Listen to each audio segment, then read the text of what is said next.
In the world of Radio Shock Jocks, the biggest are Opie and Anthony. These people say shocking things that border on offensive in order to entertain their audience. I refuse to sit here and think that radio has to be nice. Why? Why does radio, out of any other medium, have to be nice? We are being now held to a standard where we have to be nice and make people feel good. Go screw! Radio Bad Boys, Opie and Anthony. Controversial radio personalities, Opie and Anthony. Infamous DJs, Opie and Anthony. Talk show radio hosts, Opie and Anthony. Opie and Anthony. Opie and Anthony. Radio Shock Jocks, Opie and Anthony. Opie and Anthony. Shock Jocks, Opie and Anthony. Shock Jocks, Opie and Anthony. Opie and Anthony. Shock Jocks, Opie and Anthony. Opie and Anthony. What happened to you? I put 380 to my chest and I pulled the trigger. Hey, how did help show up for you? The question is, why did help show up for you? This is where entertainment is going.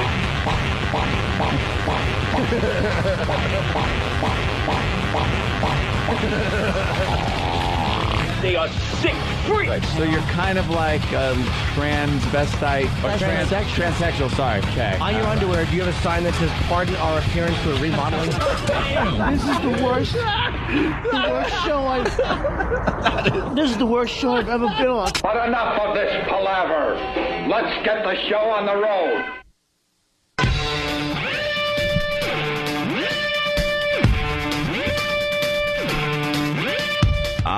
Good afternoon, Cleveland. Good afternoon, Cleveland. They don't like hearing good morning. It's Opie and Anthony. How's everybody today? Good morning. Doing good, doing good, doing good? That's good. That's good. That's good. Good for you. Good for you. Good for you. Phone number 877-212-O&A. Also want to say hi to Philly this morning. Oh, yeah. Want to say hi to Chicago this morning. Hopes sports cities. Even though it's afternoon in Cleveland. Good afternoon, Cleveland. Mm-hmm. Yeah, the instant feedback, even though we're not here, they instant feedback 24 hours a day. Yeah.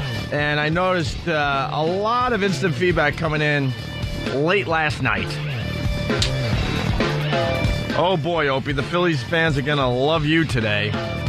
Have fun on the phones. That's Ryan, a Phillies fan from Jersey, doing an E-Rock What the F. A what the F? If you linger longer, you know what that's about. Of course. He writes, what the F? I've been waiting for the Phillies to win the pennant since I was like 15 years old, and now they're one game away from losing. What the F? My name is Opie, and I like to make sports curses. And then he curses. And then he writes, emphasize the S's. Sports curses. It just goes on and on and on and on. And then, of course, some nice Yankee abuse on the instant feedback overnight. Good.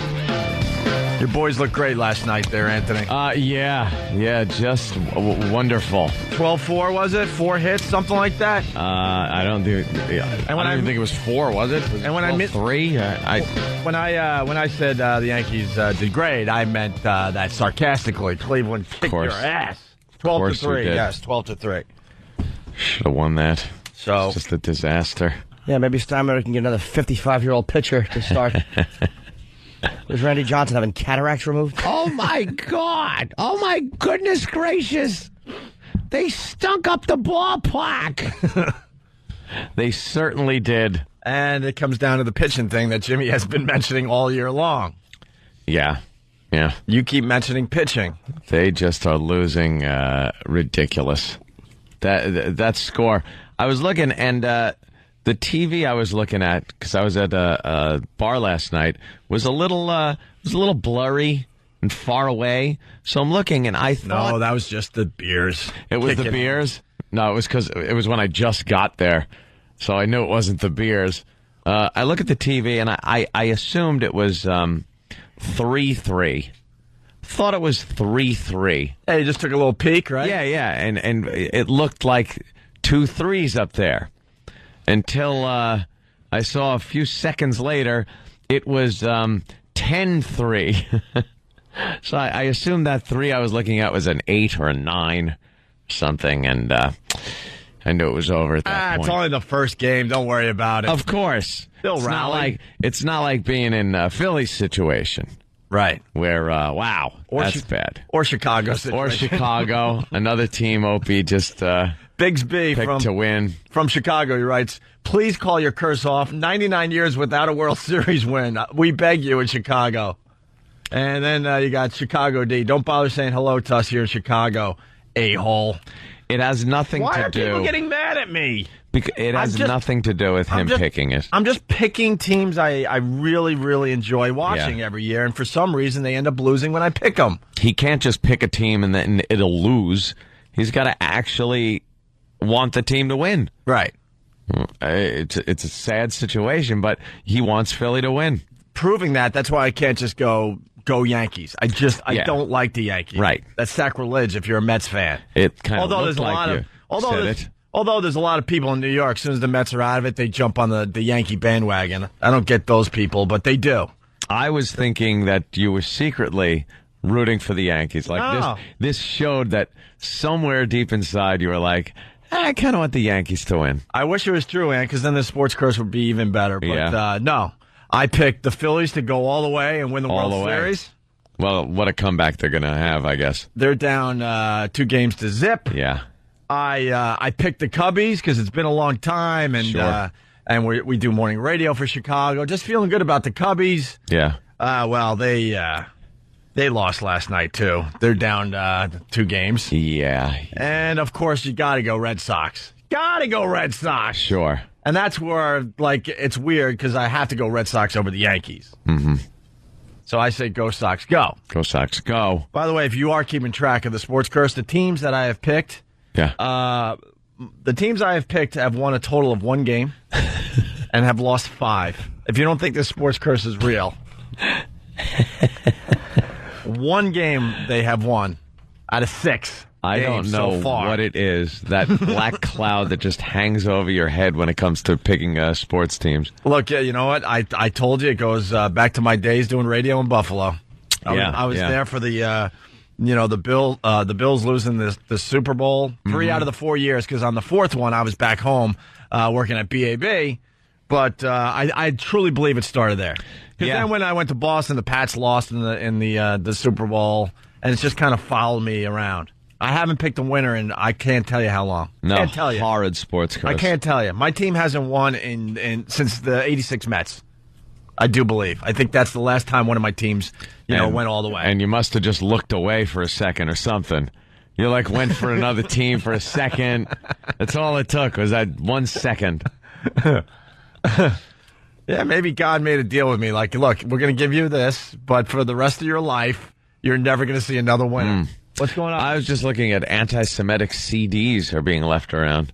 Oh, really? Yes. Well, that would certainly get your attention. Is that is that up anywhere?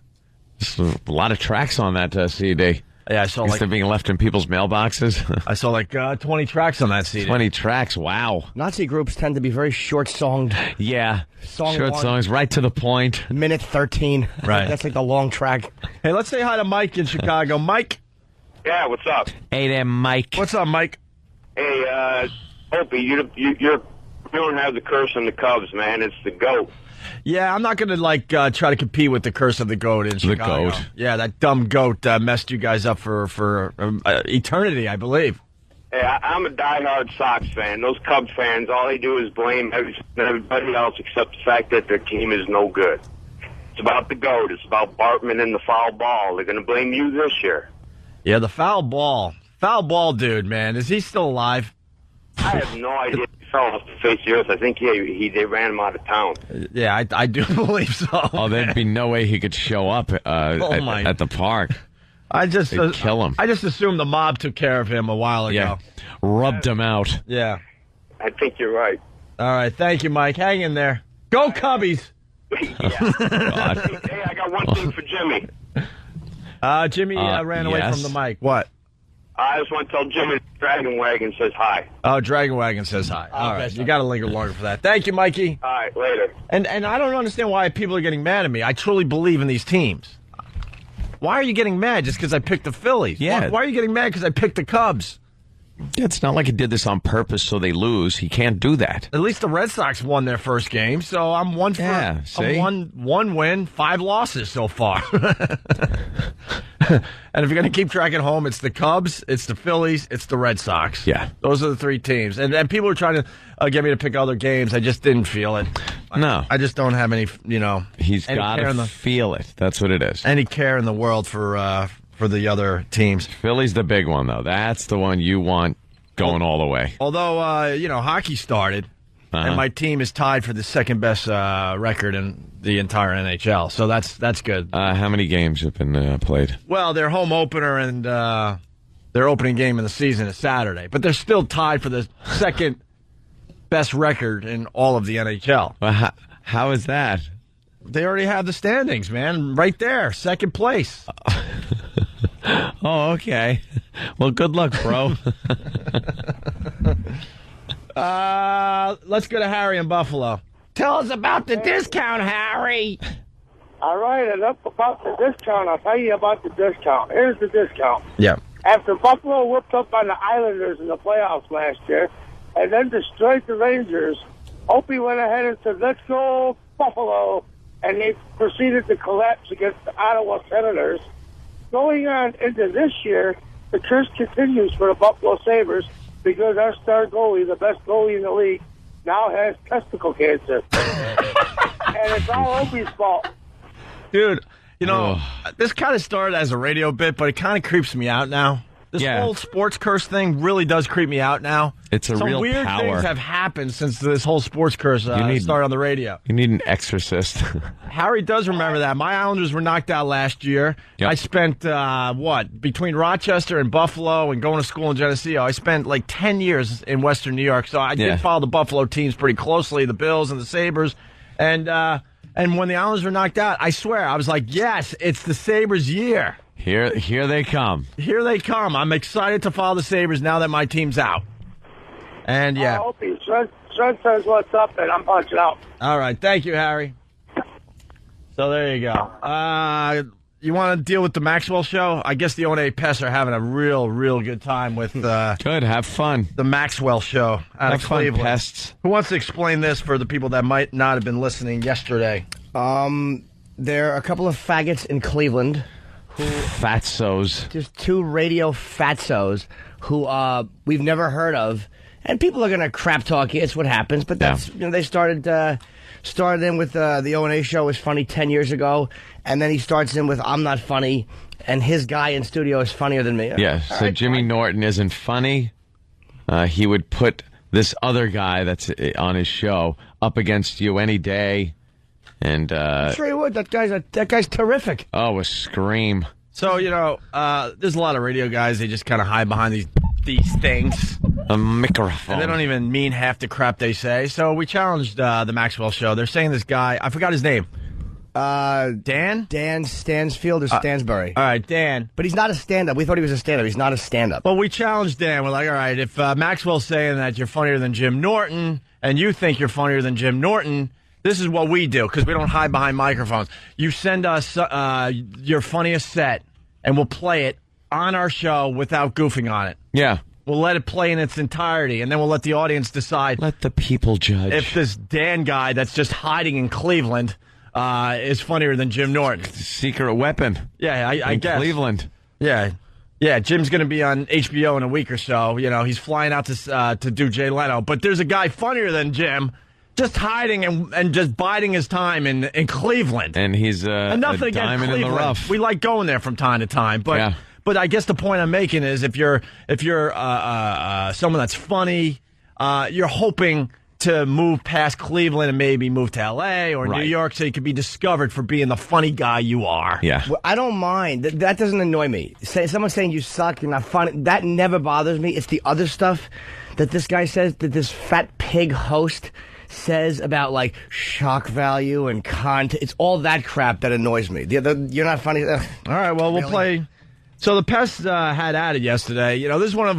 This is one of these projects, like the Opie and Anthony show. We're syndicated across America, and we're the biggest show on XM satellite radio.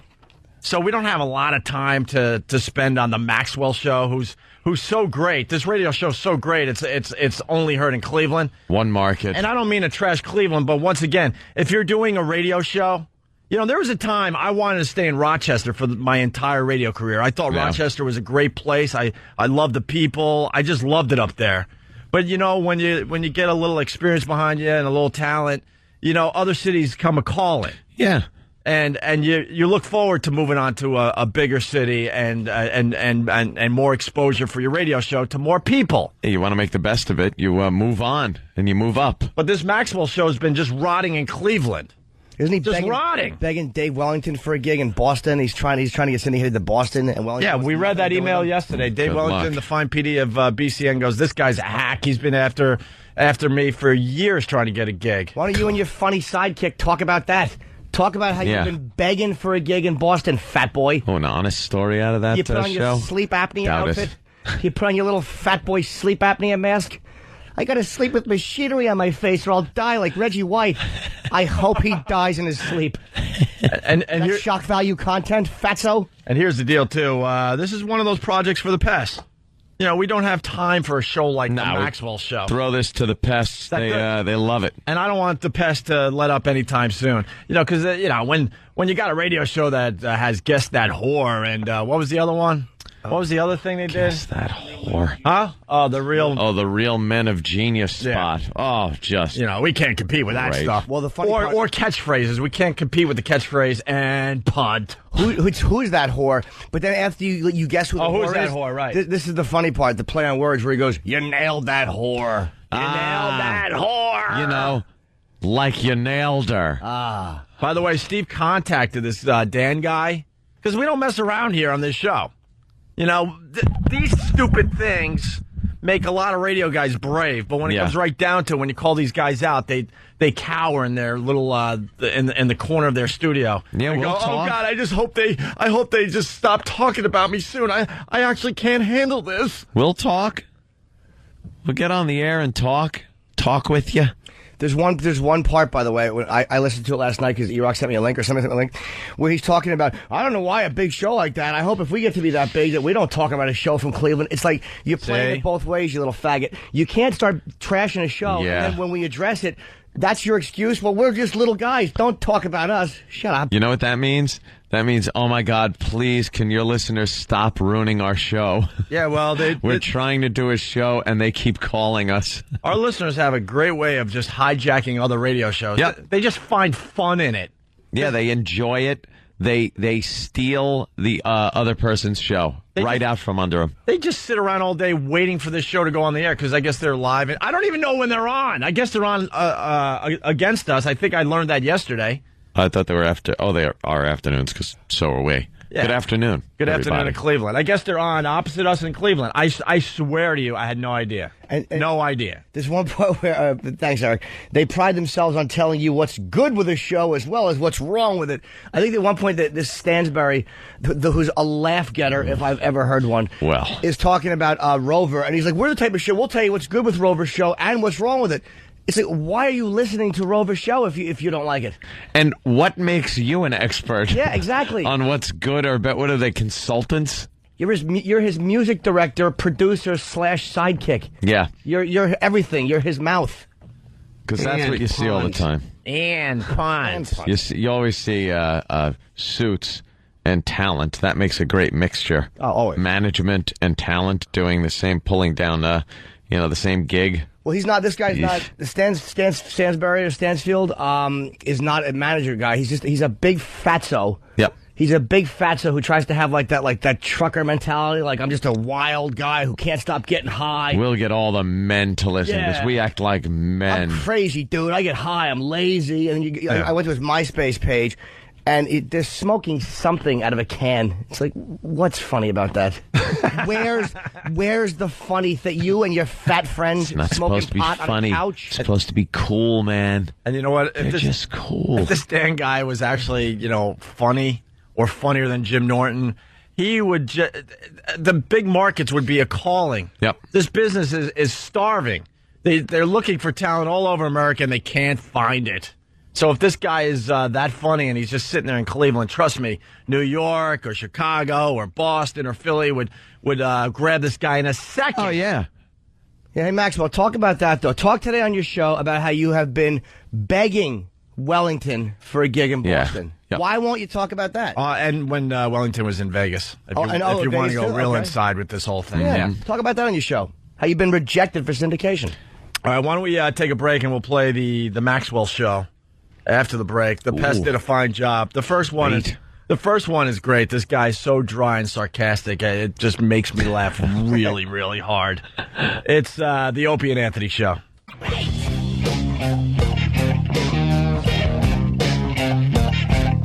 All right, it's the Opie and Anthony show. Good afternoon, Cleveland. How you doing?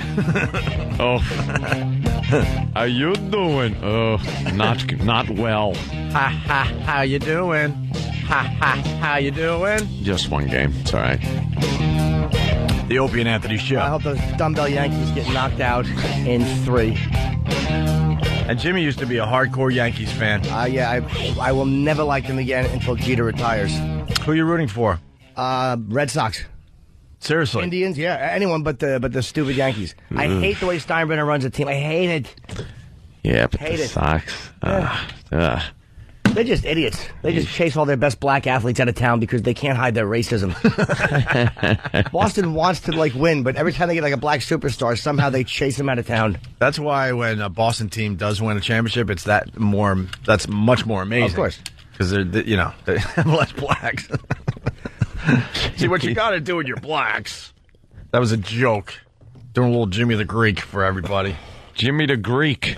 All right, listen, the Maxwell Show, Cleveland. Let's get this out of the way because we got lots of great stuff to do today on the show. This guy attacks Rover all the time. I guess because Rover's doing massive numbers. Rover just kicks ass in Cleveland. And this guy's apparently listening to a show. Like the guy goes, yeah, we tell you what's good about it, what's bad about it. It's like, well, if the show sucks and if you don't like it, why are you listening to it? Why are you listen up in the at morning all? listening to it? Probably to get some show ideas. And how did they get to the point where they can judge what's good or bad on a show when they're just sitting there kind of rotting in Cleveland in afternoons? And once again, nothing against Cleveland, but if you're in radio, you're hoping to go to the biggies. L.A., Chicago, Dallas, Philly, Boston, Washington. Those are cities you dream of being heard in. It's just a numbers game. The more we're heard in all of those cities, by the way. Yeah. Exactly. All right, here we go. Maxwell Show. Listen, this is one of our pests getting through. Listen to the dry sarcasm just seeping through this guy. All right, yeah, Maxwell Show. Who's this? It's Seth. What's up, Seth? How are you? Oh, I'm great. Yes, Seth. Yeah, I'm great. I understand you don't like Jimmy Norton, but that's okay. Let's do Who Is That Whore? I'm ready to do it. No, I actually think that in a radio studio, Stansberry is funnier than Jim Norton. Yes, I do. All right, well, have it your way. O&A wants you to do a little thing where you send a bit to them and see who's funnier. But you know what? That's not the thing. The thing is now, who's that whore? Let's do it. What a smart ass. That's a listener that gets it. Look, ass.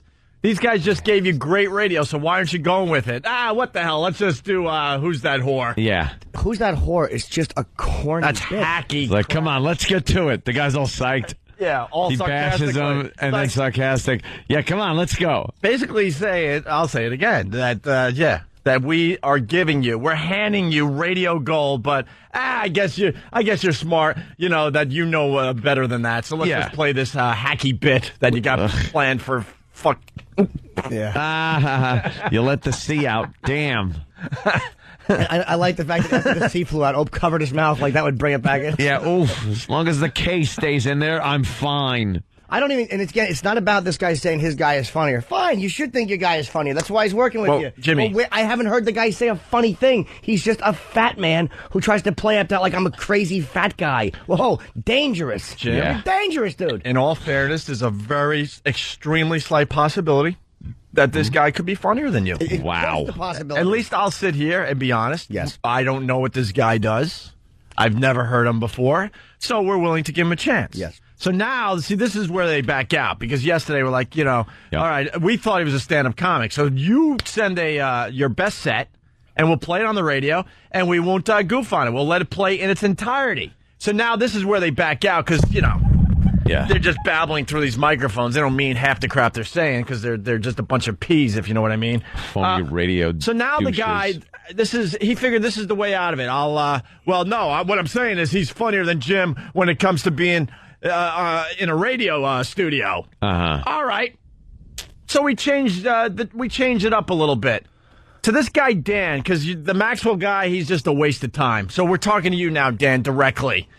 Your boss there is saying that you're funnier at a radio station, on a radio show, than our own Jim Norton. You send the funniest thing you've ever done on the radio to the Opie and Anthony show, and we'll play it on our show. It'll be heard by millions. Funniest thing ever. The bit that you heard, and when it happened or you recorded it, you just went, oh, my God, this is it. Because this Maxwell, this Dan guy, he's the music director. He's, I think, the producer. How did Maxwell stumble on this gift? What did Maxwell do to deserve this gift that Dan is? He's a jack of all trades. Everyone else looks at Dan and thinks, wow, just a fat pig who's good for nothing. Right. But he's a gift. He's a gem, and Maxwell got him. Yeah, Maxwell is a waste of time. He's a fatso that is useless to us right now, okay? This guy, Dan, listen to me. We can make things happen. We can make dreams happen. You send the funniest thing you've ever done on the radio, even if it was college radio. We will play it on our show to see how funny you really are. College radio? Did you see a picture of this incest survivor? He's lucky if he got out of 4th grade. Was that more shock humor? Oh, Jimmy. Don't be so shocking. Well. We talked to Dan Mason, who's the head of CBS Radio. You know who Dan Mason is. Of course. They're Dan in Cleveland. And we also talked to Fareed, who runs Citadel. So, look, we can make things happen. So this Maxwell guy is a waste of time. He's saying you're really funny on a radio show.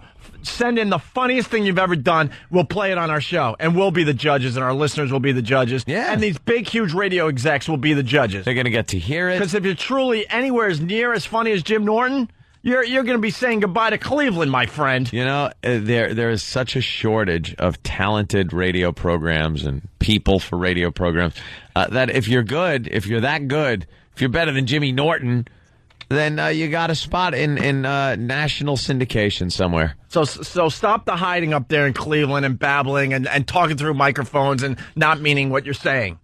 That's the new challenge. All right, you're not a stand-up. We didn't know that. We don't know anything about you guys. I'm sorry, but we just don't. Yeah. But Dan, to you personally, he's saying you're really funny on the radio. Send us the funniest thing you've ever done. You have nothing to lose.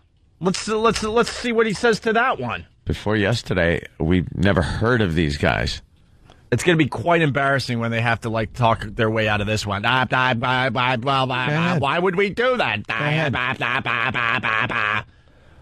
He continues here. Okay. Where you send a bit to them and see who's funnier. But you know what? That's not the thing. The thing is now who's that whore? Let's do it. I'm not a stand-up comic. That's right. He's not a stand-up comic. He never claimed to be a stand-up comic. He is. He's a stand-up comic. What are you talking about? He's an O&A. He does his own big... No, Stansbury, you jackass.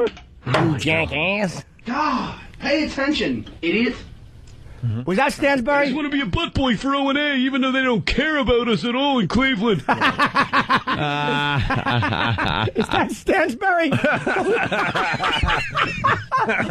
What boy? Was that Maxwell? That's a scream. Which one was that? I really don't know. Stansbury. Wow. I couldn't tell you. I don't know. And by tomorrow, I don't care at all. That was funny. A butt boy. Oh, that's great. Gem. Good stuff. Let's see what this is. Wow, it seems like one of the callers upset them a little bit. And let me explain what happens. Our listeners don't care about you guys. They're using your show to have fun. Yeah. Do you get it?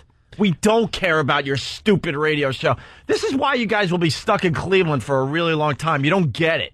Our listeners sit around. They do this for sport. They do this for fun. It's a hobby. Yeah. They all get together on their cell phones and on their webcams, and they're just toying with you. And they don't give a pre-plan crap about you until the hour hits that you're on the air, and then they all have fun. It's 3 to 7 in Cleveland.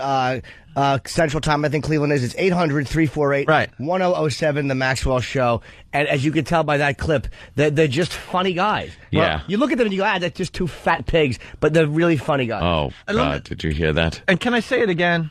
I like repeating myself. I think the faithful listeners know that by now. But that guy that got through to their show, He's not a butt boy for the Opie and Anthony show. He's doing it for his own enjoyment, his own amusement, and also knowing that in the O&A community, he just got a little bump up in status. Yeah, people listened and laughed. He's not doing it for us, you idiot. Idiot. I just want to be a butt boy for O&A, even though they don't care about us at all in Cleveland. Right. Even though this is the only town where they're not number one because they're getting their ass kicked by a recovering lame-ass drug addict and a douche from Cleveland. What? And you know what? Let me tell you something about. He's a recovering drug addict and a douche from Cleveland. I guess that's them. That's like their affectionate way of saying that we're two nobodies. I'm the addict. And I'm the douche. Yeah. You know, just two hardcore guys from the neighborhood. Self-deprecating, a little. I'm a recovering addict too. Stupid. What do you think of that? Yeah. Stupid. And we do care about Stupid. Cleveland. Stupid. Dummy. Stupid. That made me laugh. And I can handle my drugs and booze, pussy. We always. I can't. We always make Cleveland one of our stops. Unfortunately, this summer with the Virus Tour, that was out of our hands. But we went there with the Virus Tour. When we got back on radio, we made sure we hit Cleveland. We do care about Cleveland. Of course we do. But that's just that's emotional blackmail with the city. It's like they don't care about you. Cleveland. Yeah. What does that have to do with being funny? Like where is that? That's trying too hard. Stop trying to tap your local neighbor on the shoulder and go, "Hey neighbor, stick together." We're just two Clevelanders. Right. Here we go. And you know what? Let me tell you something about Jim Norton. I'll tell you something right now. Go ahead. The guy's first hours worth of comedy's funny, but so is every other comics because they have an entire life to write it. I've seen the promo for his new thing on HBO. Boy, ain't funny. Wow! Now you're just embarrassing yourself. Yeah, and again, I won't even argue. The HBO commercial, it's just you can stay out of this one, Jimmy. Everyone is saying, "Holy crap!" Is this just the promo for it, Jim Norton? Why are we arguing this? Jim Norton's on HBO. You're stuck in Cleveland, fatso. But I like the fact he said my first hour is funny. Thank you. Yeah. An hour. I did a half on HBO in 2005. Is that what you mean? Is that what you watched, fanboy? And look, it's pretty obvious that you know a lot about Jim Norton and the Opie and Anthony show. So why don't you tell it like it is? Jim Norton comes up with an hour material every 6 months, a whole new hour material. Yeah. He's hitting the road again to start a whole nother hour in the very near future. Dope. He thinks he's funny because he likes making jokes about... What? Dude, the guy's completely about What do I like making jokes about? Just dead air? About. He likes making jokes about. Then he says nothing. Yeah. Like what? Because he's panicking. This is a jock that's panicking. About what, this dude? is pathetic. What do I like making jokes about? Hey, Maxwell, we've never lost one of these. Trust me on that. We have never lost one of these. Enjoy your time in the limelight, and then you just go back to obscurity. This is what we do with you people. Dude, the guy's completely about the shock factor. Let me say the word stupid again. Stupid. That's funny, right? Looks like the guy listens to our show. He knows a lot. And he certainly knows what my crutch is. All kidding aside, good one. But here's the thing. Hey, fat boy, are you a little jealous? When you're talking, were you hoping that your career was going to go somewhere past Cleveland by this point? Are you a little jealous? We don't even know about you. I never heard of you until yesterday. Phone ain't ringing off the hook, is it? Sounds like you know a lot about Jimmy in this radio show. Yeah. I appreciate that. I appreciate a fanboy. Again, stupid. That's funny, right? If we just sit there and go, stupid. Hey, stupid. What's up, stupid? That's funny, right, stupid? I actually like that. Yeah, that'll be in our machine. So when we're done with you, Maxwell, at least you'll live on with that dumb thing you sound just did. clip. You really will. Long after you die in your sleep, because your stupid tongue collapses on your throat, your Down syndrome tongue that your throat can't support when you're sleeping. He will be playing you in that replay machine. But the shock value thing is what annoys me. It's like because it's just not accurate. Like that's I suck. I'm funny. All right, we get it. We know. But shock value, and then meanwhile, on his own radio station page, Stansbury, this comedic gift he's been given. Right. There's a picture on his bio page. Remember the Cracker Man? Cracker Man. The black guy? Their African American friend. Well, apparently he's not with the station anymore. There's a picture on Stansbury's page, and under it says racist pics, and it has a gorilla holding a Cracker Man sign that says Cracker Man 8 p.m. WMMS. So I'm shock value, yet on your radio station's page, You have a black guy's name being held by a guy in a gorilla costume. Implying that is Cracker Man. And you're calling me shock value? That's shocking. My goodness, Really? is that shocking? Is that what it is, fat boy? I'm shocking, but that's what's on your radio station's page. And then you go into name that whore. That's what I hate about a fat, inconsistent fraud. If you don't like my act, that's fine, but don't say shock value and then do here's that whore. And sorry, I can't come up with something like hootenanny. By the way, I'm looking at a lot of pictures of this guy. What's worse than being a fat guy is being a fat short guy. Is he short? Oh my God, little fella. I don't know. Whatever, man. At the end of the day, the guys had to send people to have sex into a church. Did we have to? Well, it looks like you guys, once again, know a lot about it. Boy, they certainly know a lot about the show. Yeah. At the end of the day, we had to. You know, that was just a bit that we had done 3 years in a row, and that part of it, the church thing, was a throwaway that was on a list. It wasn't. Everyone thinks that it was this big calculated thing to get this big publicity. And you know, and this is why I hate radio. And I was telling Ant today that I can't wait to get out, and it's the God's honest truth. I can't wait. Because of the BS that goes on with these stupid radio shows. This is what happened, Maxwell. Like Ann said, we did it 3 years in a row, and we didn't have to send a couple into a church to have sex. We were number one in every city that we were being broadcast in. We effed up royally. Yeah, we didn't have to. We didn't have to do that for ratings. We were just stupid that day. Stupid. Not to do a Jim Norton. Stupid. Dummy. Stupid. But no, at the end of the day, we didn't have to do that for ratings. We already had the ratings, and we blew up our careers. We were stupid that day. That's what you should have said. Have sex into a church. Into a church. Guys had to send people into a church to have sex to get ratings. Because when you can't be funny, and when you don't have a natural chemistry, and you can't entertain without going over the line, what do you... No natural chemistry. We've been doing this for 12 years, Maxwell. We stop lying to your audience. Stop using this and stop hiding and just making up crap. Because we'll call you out on it, and our listeners will call you out on it, and Cleveland will call you out on it. Can I explain something? We've been doing radio since '94, you idiot. And we've never had to send out a press kit or a tape or anything to get a gig. We have been asked to come to cities and take a job.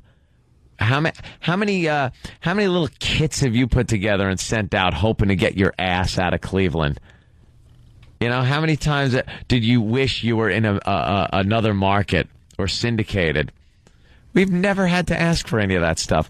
Based on our own merits and what we do on the radio on a daily basis, radio stations and companies came to us, to our show, and said, we want to put you guys here. We want to syndicate you. We want to hire you. We were doing very well. We didn't have to go into a church to have sex to try to get ratings. That was a major league screw-up on our part. Jesus. You don't have a natural Pull chemistry, that back in a and second. you can't entertain without going over the line. What do you do? What do you do? You send You people play Name into That a Whore. church to That's have what you sex. do. Name that whore and dress somebody in a gorilla suit in place of a black man. Is that what you do? Is that natural chemistry? Is that boy? natural chemistry and comedy instead of just shock value? Get out of here. Go eat more, you fat pig. And you can't entertain without going over the line. What do you do? You send people into a church to have sex. Yeah, sex. And. Oh, no, he punted. And punt. Oh, he doesn't realize how stupid that sounds. Oh, who doesn't want to punt his pumpkin head? That's what amazes me. He doesn't understand how stupid that catchphrase is. And punt. And punt. Yeah, you got us, man. And I'm spent. Yeah, you guys. We're being heard all over Canada, all over America, across the world because of the internet. You got us, Maxwell. You got us. Wow. But when you have natural chemistry and you can entertain without going over the line, throw out a catchphrase in a phony radio voice. Don't talk in your natural voice. Talk in a phony radio Phony voice? How about this? Talk like you're talking home. Put out bits that are no substance and just sound bites. Here we go. More of the Maxwell Show that has decided to talk about us out of nowhere. Yeah. Very fresh. I really don't know what that's about, but whatever. We'll take your bait for a couple days, and then the pest will have fun. Let with our it the listeners next few weeks. bat you around like little kittens bat around. It's a catnip mouse. That's what you are. You're a fat catnip mouse for our listeners. And please look at Dan's picture. He's got the picture with the hat and like the tilted head and the shades. Like he's wearing the shades. Like, why are you trying to be cool? Trying to be cool, aren't you? Why? You're trying to be something you'll just not, and you'll never be. You look like a fat Travis Bickle. Nobody thinks, like, who is this cool, intriguing guy? Wow. Here we go. Someone that lingers longer. Bill from Waterford, of course. Wow, Maxwell is destroying you guys like he did his wife. And pound for pound, doing the job that you do right here, you're funnier than Jim Norton. This is the You're Funnier Than Jim Norton thing. Well, pound with for this, pound with now. this guy Dan. See, Maxwell, you didn't think this out, you dummy. That's why you're stuck in Cleveland. Okay, this is the new idea. If you think your guy's funnier, have him send in the funniest thing he's done on radio. Yeah. And we will play it in its entirety on our show. See, we don't hide behind these. I keep doing this because we don't hide behind these. We're smarter than you, you dope. I'd grab any random thing that Jim Norton's done on the show. Just at random, grab it out and play it against what this idiot is doing. And I guarantee it would be 20 times funnier than anything this jackass and Dan, comes up if with. you're listening, because I know you are listening, let's be honest. You have nothing to lose. Send it in. Because you know what? I know you want to maybe go to bigger places than Cleveland. We got a lot of important people that listen to our show on a daily basis. I could even get Eric Logan on the line. Actually, we should get Logan on the line. If Dan is funnier than Jimmy on the radio, I could get Eric Logan to get you a really sweet gig. Get him a gig. All right, so you have nothing to lose. Yeah. So I would love to hear what you're going to say about this one. How are you going to spin this? You're funnier than Jim Norton. I would agree with that. I like the fact, no more humility. You're better at this job than he is. On a stage, that might not be the case. No, but the guy's been doing that 15 years. Yeah. 17. If you'd actually quit smoking the reefer So and much got up pot on and did that stage for 15 years, I you'd would be kick his funnier ass than at Jim that, Norton. too. Can't quit smoking pot. This guy's Wow. a maniac. They're so cool. These guys are out of control. Oh, boy. I can quit smoking pot. High five. How about that, Fatso? Quit smoking pot. I've not heard you say one funny thing. I can't imagine that Cleveland's really enjoying this type of radio. No. Absolutely not. 15 years, you'd be funnier than Jim Norton. too. You would. I mean, it's ridiculous. So, whatever, man. We'll get to it. And you know what? With all due respect, I'm sorry, but these guys are... He's like, well, whatever, man. We'll get to it after I smoke some more pot. Yeah. You know. This guy's out of control, So man. cool. You see the sunglasses? He's probably stoned again. Glasses. I'm not ready to let the world see my talent yet, so I'm just going to go back to my basement apartment, smoke some more dope for a few more years. Yeah. So, whatever, man. We'll get to it. And you know what? With all due respect, I'm sorry, but these guys are, let me see here. They're on Sirius Satellite Radio. They broadcast to an entire continent, and they do a morning show XM, that's simulcast in, I don't know how many cities. But over 20. a lot. Yeah, over 20. They're heard all across the country. Yeah. Mm-hmm. And if you got to talk about a couple douchebags in Cleveland for an hour, Yeah. because you're getting your ass kicked, like beat bad in Cleveland, like it's not even close. Did they say that in unison? Ass Yeah. kicked? Like let me explain something to Maxwell because he doesn't, tell the truth. We have way more listeners in Cleveland. We're on XM Satellite Radio. We got a massive following in Cleveland on XM, and we have a very good following on the commercial radio station up there. Okay? You combine the two, it's not even close. And that's the challenge that we have with this radio show, that we're split between two companies. Yeah. We're doing very well for XM, and we're doing very well for CBS Radio. But guys like this will just look at the commercial radio ratings and go, look, see, they're not doing that well. But they know damn well that if you add the XM listeners, which is just as important to us, it's not even a contest in any of these cities. It's not even a contest. Guess what? Preston Steve in Philly, kicking our ass on regular radio. You throw in the XM listeners, it's not even close. We have a much bigger fan base in Philly.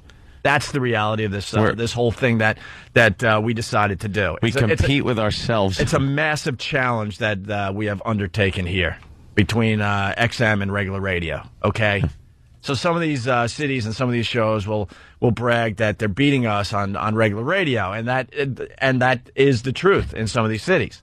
But then if you add the XM listeners, it's not even close. Okay, and this is what they're going for right now. I guess I don't even know that they're beating us in afternoons on regular radio. Okay, good for him. Good for you.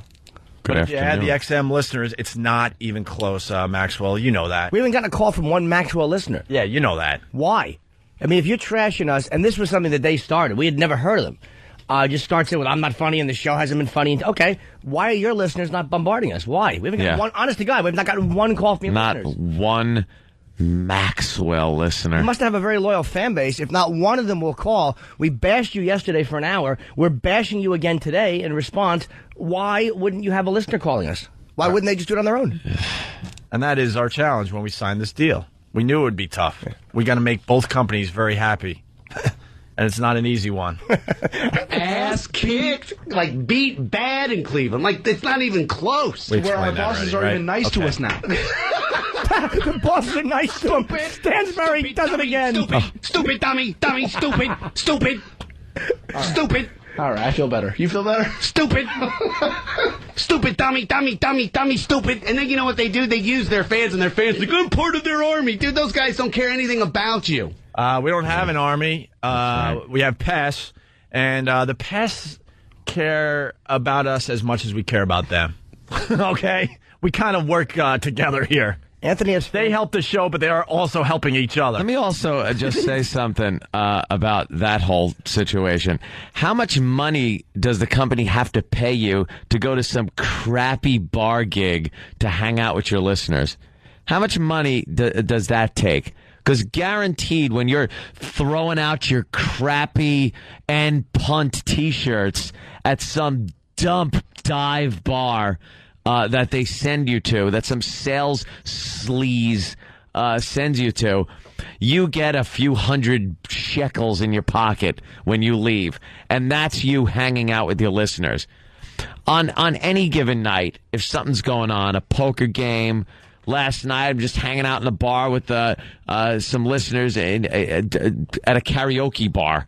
Or if there's just a party going on with listeners, just hanging out. There's no money. There's no promoting it on the air. There's no salespeople saying to be there.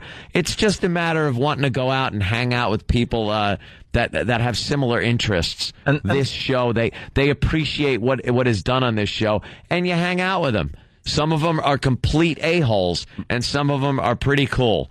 And that's it. And the virus tour this past summer proved the fact that we love hanging out with our listeners. Yeah. Anyone that was out one of those tours, I don't have to explain that to you. So don't even try to... It's an all-day event where we hang in the parking lot with the fans. We do the show for everybody in their city. We didn't make a lot of money off that. We did it for the fans and just because we like that interaction with our listeners. Don't try to divide and conquer between us and our fan base.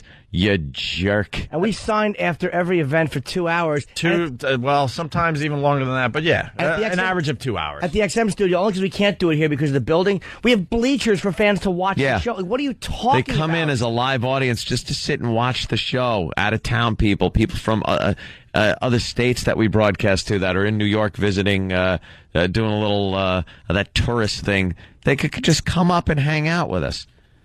That's our relationship with our listeners, fatty. What's yours? How much am I going to get if I go down to a bar gig and throw out some of my and punt shirts? And punt. Oh, and punt. I want to see your fat, bloated, purple dead body hanging from a bench shower curtain with an and punt shirt tied around your fat neck as you just hang dead. Or I want you found dead in bed with an and punt shirt, and your last breath should sound like this. Yeah. Struggling for that next one. You can't sleep. Trying too much. as your fat throat flesh chokes you. See, we tell like it is on this show. Maxwell, you can say whatever you want because you have a microphone in front of you, but you're just telling a bunch of lies.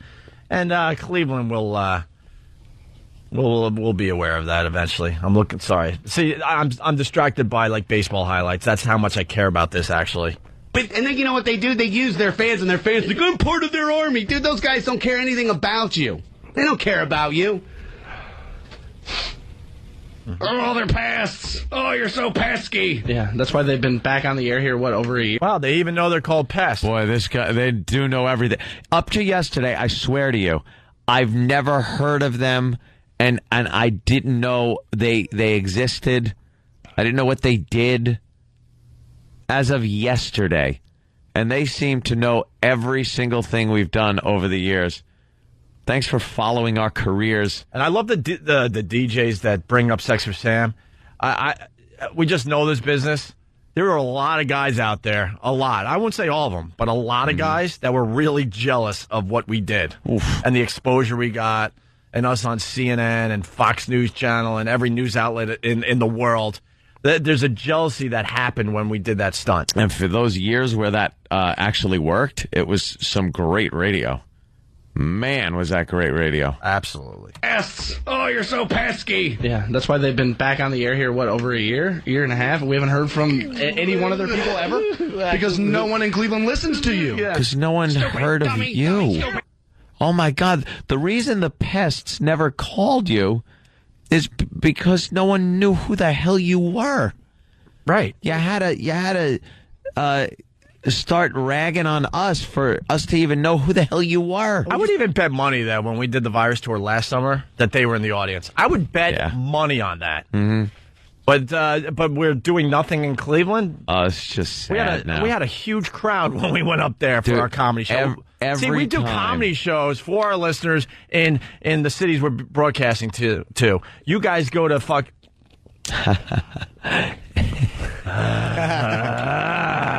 Be a hell of a dump sheet.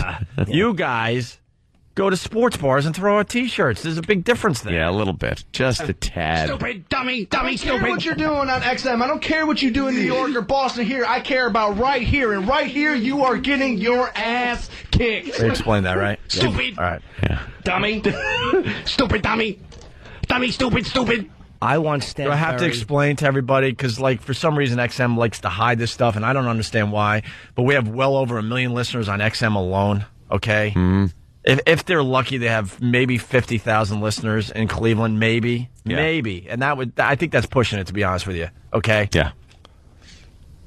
We have over 1 million just on XM alone. Not in the Cleveland area. I'm not going to misrepresent here, but in all of America, well over 1 million people listen to the Opie and Anthony show, and probably close to 1.5 million listen on regular radio. Okay, you guys, if you're having a good week, maybe talk to 50,000 people. Yeah. Stupid.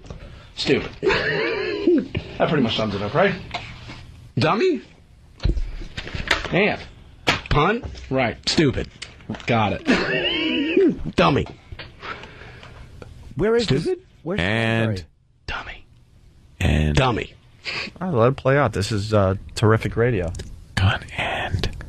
All right. But where's Stansberry firing out the great lines? Like, dude, we're trashing your show.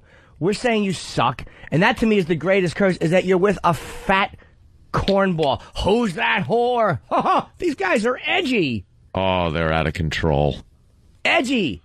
And his bio. No one cares about us in Cleveland. E-Rock, you rock. He's just showing, like, I don't know. It looks like it's a sold-out crowd when we did our comedy show up there last summer. That's no one caring. I see a ton of O&A shirts, and I see a lot of laughing going on. I don't see one end punch shirt in there. And I would bet money they were in that crowd. Yep. I would bet money. And if you get a chance to go to the website for the station, look up the Stansberry personality bio. If you want to put on a laughing hat and have fun, this guy is out of control. Can I say it's a scream? I was going to say it's a panic. A hoot. So let's break this down for the Maxwell Show. And I don't want to hear some dumb excuse, okay? You say that your guy, Dan, is funnier than Jim Norton. So we're talking to Dan directly now. Dan, send the funniest thing you've ever done on radio, and we will play it for probably, honestly, close to 2 million people. Okay? I want to hear your excuse why you're not going to send that tape in. Okay? 2 million people, with a lot of very important people listening to our show on a daily basis. Okay? That's what we break it down to. Stop with the talking through this and thinking you're telling the truth. You're not telling the truth. We're calling you out. So now what do you do? Now what do you do? Now what do you do? I know what you do. You hide in your basement apartment and smoke some more pot. That's what you do. That's what phonies do. It's Opie and Anthony.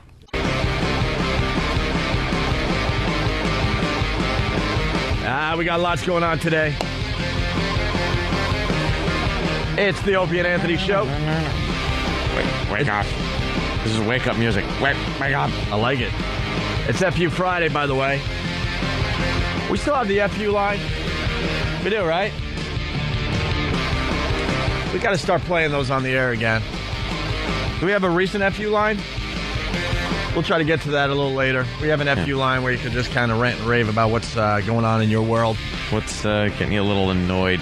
Also, it's Is Tom Alive Friday. It's Point and Laugh Friday. I think we already did that. Certainly did. Want to say hi to Boston. We're going to be up there for their Halloween party. We got the details on that? Ooh, yeah, we're releasing the details. Yes. BCN's Big Creepy Night. 07 Halloween party at the Hard Rock Cafe, Friday night, October 26th. They're calling it the Big Creepy Night? Yeah, I like that. In honor of the listeners. Big Creepy Night. Knowing our listeners, they don't even have to wear costumes. And punt. Yeah, of course. And punt, because that's what you do. And punt. And punt. Because that distracts people from realizing that you had nothing to say. Oof. What's the date you guys are going to be up there? 26, right? 3 weeks from today, yes. It's the BCN Big Creepy Night Out. The Halloween party featuring the Nickel and Dime Band. Listeners can sing Scarioke. Karaoke. Wait, is that like karaoke but frightening? Yes. But scary. I bet like you do songs like Monster Mash. Oof. Join us and BCN staff, including Adam 12, Toucher and Rich, and Hardy. What you got to do if you're in Boston listening on BCN, listen to BCN and win passes to this invite-only Big Creepy Night party. What are you going to dress as, Ope? Nothing. Oh, again. It's tradition that I don't wear anything on Halloween. Jimmy, anything? You going? I'll probably be on the road. I'm working. I got to put together new material. Yeah. Shock value stuff, you know. Yeah. Let's see. So you got to keep listening to BCN because it's an invite only. That's why we tell you people to support the local stations. Help us out a little bit here, Henry. Plus, you got a chance to win a 2008 Scion XB. Wow. What is a Scion XB? I don't know. It sounds cool, though. It's an automobile. It's an automobile. I don't know if it was a motorcycle or a car. I'm joking, yes. Costume contest. We got first place prize, trip for two to see Led Zeppelin live in London. What the F is Boston doing? That's a hell of a prize. We don't do crap here in New York. They have tickets to Zeppelin in London. That is a prize. Maybe I should have read this ahead of time. Wow. Are we allowed to enter that? No kidding, no, man. I don't think so. I'm gonna quit before so I could be eligible for this. BCN's Big Creepy Night Out. Yes, you got a chance to win a trip to see Led Zeppelin in London. First, that's first place prize in the costume contest. Second place, you get a $1,000 gift card from FYE.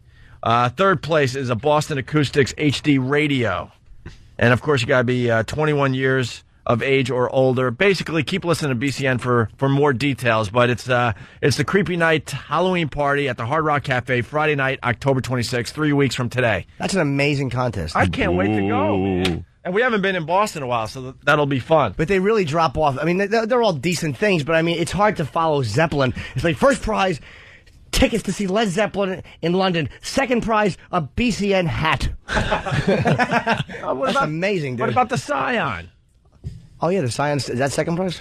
I don't know. I think that's just for anybody. Overall. No, because there's a costume contest for those three prizes, and then overall you just show up as yourself, and you might walk away with a car. Touching and Rich, have you guys met them? Cool guys. They look like homeless guys. They're great. He shows up with his slippers and a pair of shorts, unshaven.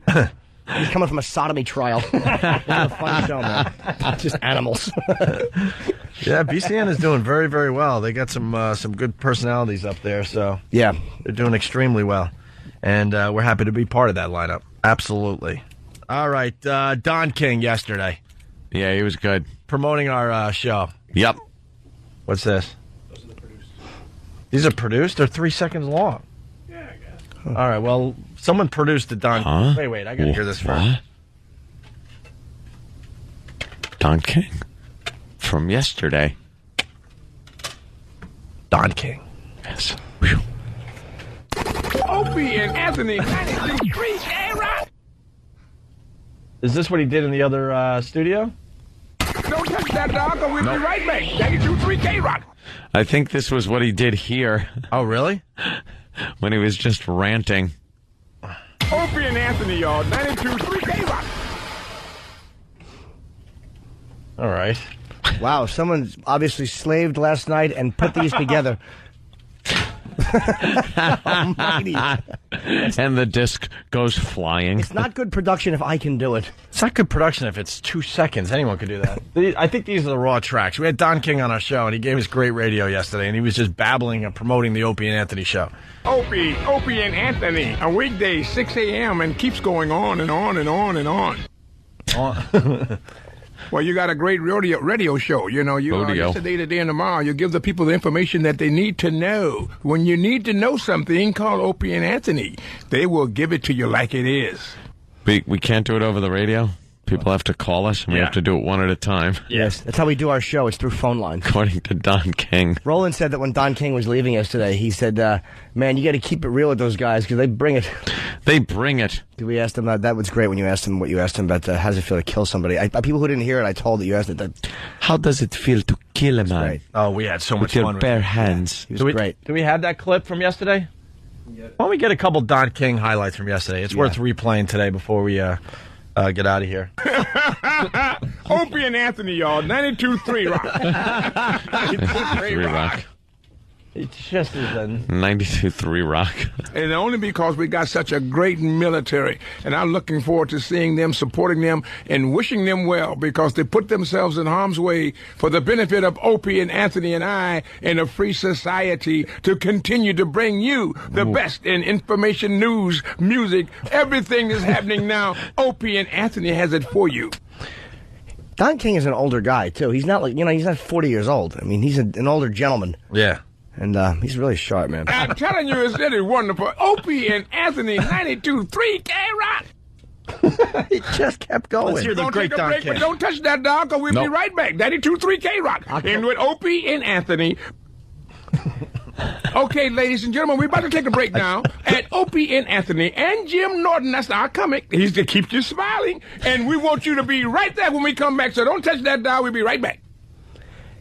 Don't touch that dial. Hey, this is Don King. You're listening to Opie and Anthony.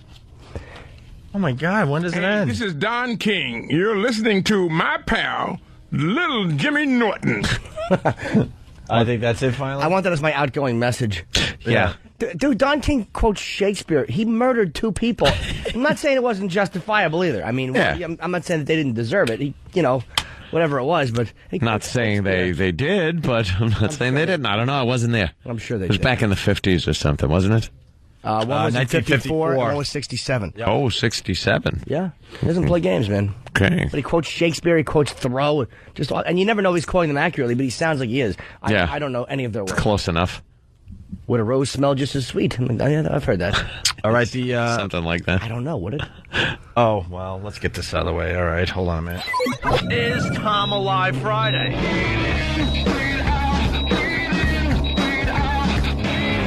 Don't you know I'm still standing? Oh, it's Tom. I'm still alive. On the Opie and Anthony Show.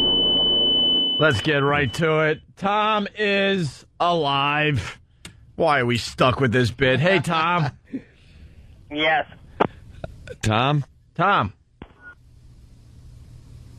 Did he hang up?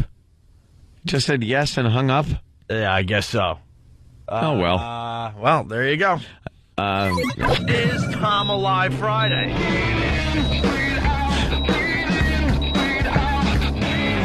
Don't you know I'm still standing? Oh, it's Tom. I'm still alive. On the Opie and Anthony Show. There you go. Tom's alive. Very quick and painless. Didn't you hang up on him like last week? I guess maybe he's getting me back. He got back at you. But he doesn't understand. He's not getting me back by doing that. He just saved us 10 minutes of just awkward and boring radio. We thought he would be dead by now, we thought. Someone is reminding us, because BCN's giving away that car, the time we gave away a car for AAF up there in Worcester, Massachusetts. Oh, God, remember that. And, of course, they had to throw us on TV for that one and blame us, even though it was a station event, because I guess we were the ones that gave it away. It was, what was it, a Camaro or something? I think it might have been a Mustang. A Mustang, that's right. Okay, it was a Mustang. It was an old Mustang. Yeah. And this was one of Dave Douglas's brilliant station ideas. Yeah, it was like a classic Mustang that had been restored. Right. And it was their big spring promotion. When this restored Mustang, and people were going nuts. Car enthusiasts all over New England. Yeah. And we go to that sports bar off the Mass Pike there as you're heading into Boston. I always forget the name of it. It's a pretty famous sports bar. And we're in the parking lot. And we finally give away the car, and the big get was starting the car live on the air. Yep. And the thing wouldn't start. And then you realize you start looking at the car a little closer, because they did paint it. Yeah, they painted yellow, I think? Whatever color it was, but it was a fresh paint job on it. And then you started looking in the trunk and underneath, and realized they had just painted over rust and rot. The thing didn't run. The engine didn't run. The inside upholstery was all ripped up and smelled like it had been wet. Yeah. It was just a disaster of a car. And I believe the person that won this thing tried to sue the radio station. Yep. And that's when the news got involved. Because it was a piece of crap. And they said O&A giving away a car that was a piece of garbage. Yeah, they throw our names in it like it was our idea. It's like Dave Douglas. That jackass, he's the one that, hey, give away this car. Oh, it's a car giveaway, you know. We don't normally have to go and inspect the prize vehicles that are given away. I guess we should. But you assume it's a new vehicle, or if it's a refurbished car, that it's going to be something really nice, a classic car. It was a piece of garbage. Whew, that was another embarrassing moment. Yeah, well, BCN giving away a car is part of their big creepy night out. But that's new. Their Halloween party 3 weeks from tonight. Keep listening to BCN for all the details and your chance to win a car. All right, we got to do a little catch up here. It's the Opie and Anthony Show. If you got something, 877-212-O&A. You're checking out the Opie and Anthony Show. Phone number 877-212-O&A. Is Tom alive? Tom is back on the line here. Hey, Tom. Hey, Opie, how are you? What's going on, Tom? What happened? Sorry about that. My cell phone died. All right, no worries. Should be joining it soon. Yes. We should do Is Tom's Phone Alive Fridays. That's all it was. His phone died. I'm reading, Got an update and hung up on him. Great. Yeah. It's amazing. Like, people wonder, why are people against immigration or trashing immigration or trashing, when will liberals realize people wouldn't mind immigration, they wouldn't mind any of this stuff if they didn't try to change American culture. Yeah. This is where the resentment comes from. It's not about not wanting people in the country. It's about people coming to the country and then sniveling and bellyaching about the culture we have. You must assimilate. Halloween party dumped at school in Broomfield. Just these pukey, wishy-washy people in education. There won't be little ghosts and goblins at Cole Elementary School this Halloween. In a newsletter sent to parents, principal wrote that traditional Halloween parties celebrated in classrooms will be replaced by a fall party. What the hell's a fall party? A fall party. Fall. And because the party is focused on fall, not Halloween, children can't wear costumes. Parents expressed frustration that they weren't included in the decision. Brooke Kimber, who's the, I don't know who she is, said it's hard to explain a random October 5th party to a child. The decision came after a discussion that culminated in an emotional meeting with teachers that focused on school holiday parties and how Cole Elementary could continue to celebrate without leaving anyone out. Because that's what it's like when you go to an Islamic country or any other country. They just change their culture to accommodate you. How about this?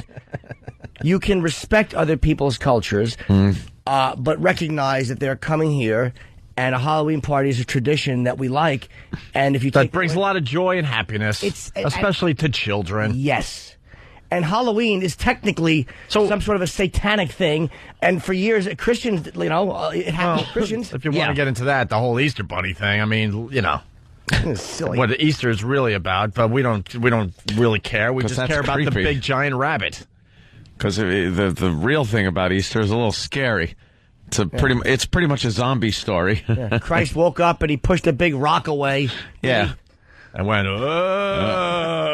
brains.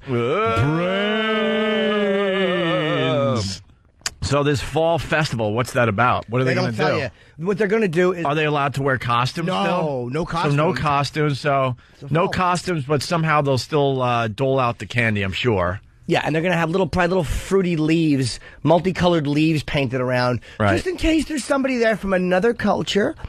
What culture are they talking about? I don't know. Somebody that's just upset. Yeah, somebody whose parents want to raise them in America because they like the education they can get here, they like the medical treatment they can get here, and yet they resent the culture and don't want their stupid kid to assimilate to it. Maybe someone could explain this to me. What I don't understand when these things hit the news is one person is upset about something, so they get a huge change to happen, which ends up upsetting a lot more people. Because the people that complain...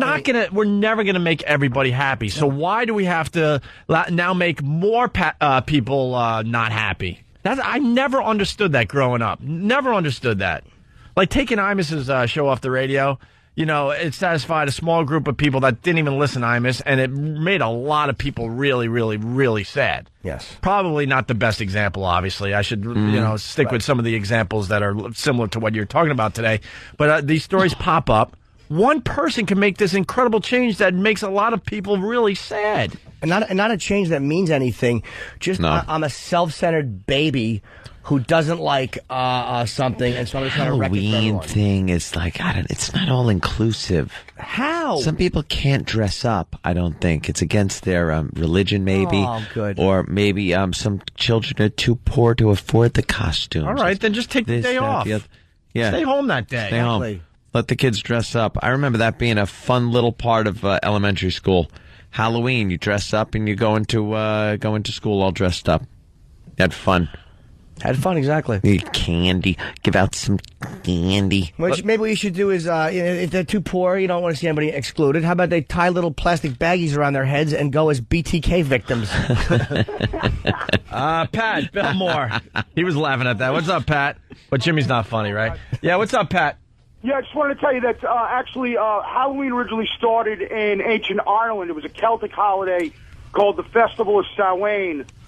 Samhain is the Celtic spirit of evil. It was a harvest festival where they were celebrating the change in the seasons, death, coming about life, so on and so forth. So really, it doesn't make any sense that they would worry about it offending somebody religiously. It started out as a holiday to celebrate the harvest and the bringing of food into the hearth and the changing of the seasons as it is. So what the hell is their point? I would love to know if it's a Muslim group or if I would love to know what kind of group. I'm always assuming it's a Muslim group because they tend to be not the most fun. Well, let's try to find more info. Not the most tolerant people. No, they complain about intolerance to Islam, and fine, you can complain about that. But boy, when it comes to assimilating to American culture... I want to wear what I want to wear, regardless of the dress code, and I want school policy changed to accommodate my kid because I won't raise him in an American culture. How about when you get a driver's license photo, you have to show your face, and not wasting money going to court to try to have your picture taken with that goddamn burqa over your head with little slits for eyeballs. What, Pat? They shouldn't have a problem wearing a Halloween mask if they don't have a problem wearing a burqa. I'm punching out, guys. Thanks, Pat. Smokezilla writes, here's an idea. If you don't like it, stay the F home. I don't even know Take if it's the day off. I don't Just draw a funny face on the burqa. Let's go to Paul in Jersey. A woman smiling. No one will recognize you. Paul, what's up? Hey, guys. How you doing? Good, man. Hey, Hey, wait, what's up with the weathermen? Are they not allowed to say Indian summer anymore? I mean, this used to be Indian summer every year. Now you don't hear it anymore. This whole politically correct thing is like crazy. No, probably not. Yeah, They've probably been told by their supervisors not to use that one anymore. What's wrong with saying Indian summer? I don't even know what Indian summer is, actually. It just means all of a sudden it's summer when it's fall. Okay. Yeah, fall. You get and the it's last still... blast of really warm weather when summer is past. And I like it because it makes the winter seem shorter. Because the Yankees are getting slaughtered by the Indians. That's okay. All right, let's say hi to Brian. Yeah, good point. Brian, Long Island, what's up? Hey, what's up, guys? I work for a textbook company, and I make school books for grade schools, and we're not even allowed to say the word Halloween anymore. Are you kidding? We have to call it harvest time. Kidding me? The American education system just sucks. Because the priorities. We won't be able to sell in the South if we mention Halloween because my kid is not going to regular school. Why can't they sell in the South? Because these religious idiots, were they hardcore Christians or Catholics? Yeah, they say it promotes witchcraft when you start talking about Halloween in textbooks and stuff because you talk about witches and stuff like that. Yeah, that's what happened to every child that celebrated Halloween by putting on costumes and going out trick-or-treating. They all turned into Satan worshippers and murdered their parents. Are these the same douches that run around holding snakes and talking in babble? I had to write a unit on the holidays, and I couldn't mention Halloween or Christmas or anything. I had to pick all, like, non-religious, regular holidays, and, not being able to mention Halloween or Christmas or anything really makes it limited for kids. I hear they're changing Indian summer to summer. Is that true? Let's go to Sarah. It's just going to be called summer. Sarah on Long Island, what's up? Hi, good morning, guys. Hey. How are you? Hi. All right, I don't celebrate Halloween at all. I'm a born-again Christian, and the guy before me, when he was talking about how it was in Ireland, well, they did celebrate the death of people, but then they also celebrated the fact that the people who died the previous year were then going to come up and possess one of the living now. That's So why it bothers you? Why religiously it bothers you? Yes, That's religiously it does. I don't care what everybody else does. All right, well, that's the point. All right, as long as you don't give a crap that other people are celebrating, that's all well and good. Do you have children? No, I don't. Oh, okay, good. So you won't taint them with your ridiculous thinking. That's okay. Well, I don't even mind that as long as she doesn't try to infringe what she does at home with the rest of us. Like, if you believe that, fine. Don't let your kids celebrate Halloween. Be a fun mom. Yeah, if you're against it, then keep the kid home that day. Yeah, have him just sit there. He won't even know what he's missing. He'll think, wow, I get to stay home from school today. Cool. I'll watch cartoons all day. He'll know when he sees kids laughing with candy bags and wondering why mom is sitting there lecturing him about the beauty of Christ while he just wants to go out and have fun. I'm not knocking a born-again Christian. Good for you. You screwed up. You fixed it. Yeah, Sarah, what made you change? What made you go born again? What was your bottom? Chance thing. It's great. What was your bottom? I used to do a lot of bad things, and what? I walked into a Pentecostal church one day. Hold on. We're doing a radio show. Yeah. We're doing a lot of bad things. It's not going to help us or anybody listening. What kind of bad things did you do? No one really knows you, Sarah. Come on. No one really. Okay. I did plenty of drugs. Mm-hmm. I was having plenty of premarital relations. Uh-huh. Wait. That's pretty normal for a lot of people out there. What kind? Like really kinky stuff? Listen, just a lot of stuff. I didn't, I wasn't good. And then I walked into church. 2 guys at once? What'd you say? 2 guys at once? Yeah. Yeah, you were doing stuff like that. Yeah. So basically, you were fun. You were a fun girl. You do some drugs, put you on the rotisserie. Nice. You were a good egg. Yeah. And then Jesus ruined all that by getting into your life. Yes, he did. He got into my heart. How did that happen? That's the beauty of born-again Christians, man. You could do all this crazy stuff. You just walk into a church and... I'm born again. Then you just go like this. Yep. Wash my hands of all this. I'm all new. No, it's not an overnight Except for a stretched-out pussy. It's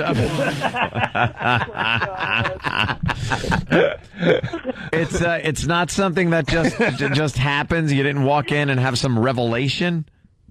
You know what? It came over time. He definitely grew on me, but now I'm addicted. So. Are you with a guy now? Pardon me? Are you with a guy now? Like you did? Yeah. Jesus. He's a born again? Yeah. Okay. Good, honestly, good for you. I just think it's kind of silly, you know? You know what? And I already thought about the Halloween thing with raising kids.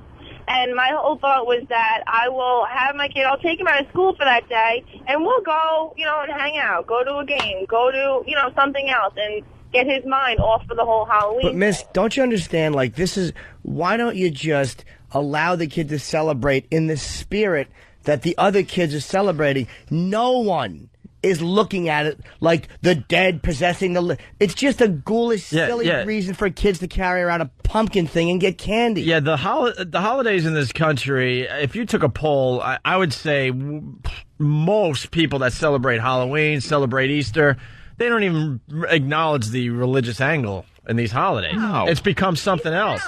People now are so stupid, and they just take the superficial portion of the fuzzy little bunny or, the kids walking around with candy, and by all means, when he's little, 6, 7, I think it's 8, it should stop, with the dressing up like Buzz Lightyear or whatever they're dressing up now.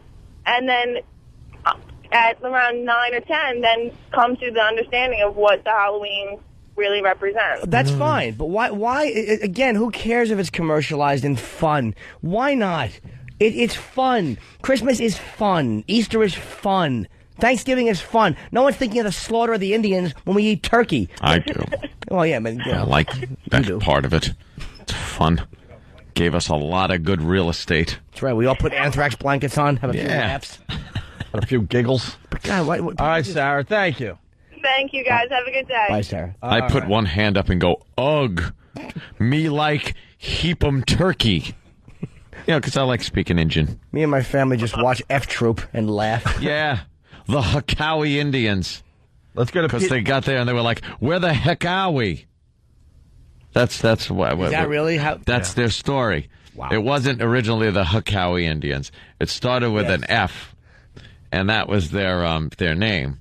Because when they arrived somewhere, they went They asked who they were, and they didn't know where they were, and they said, "Where the are we?" Thank you. Little history for you. Wow. Let's go to Pete in Jersey. What's up, buddy? Hey, man. Hey. I think this whole Halloween thing is just retarded. Yeah? Parents should concentrate on the fact that they need to teach their kids about strangers and the real dangers in life and not getting hurt. Let the kids have fun at Halloween. The worst things that ever happen for my kid is they get tummy aches. All right, there you go. Tummy aches. I'm distracted because Tim in Pennsylvania a little mad. Tim, what's up? I'm a born-again Christian as well. I've been listening to you guys for a long time, and you guys are hilarious. But today we got to you, right?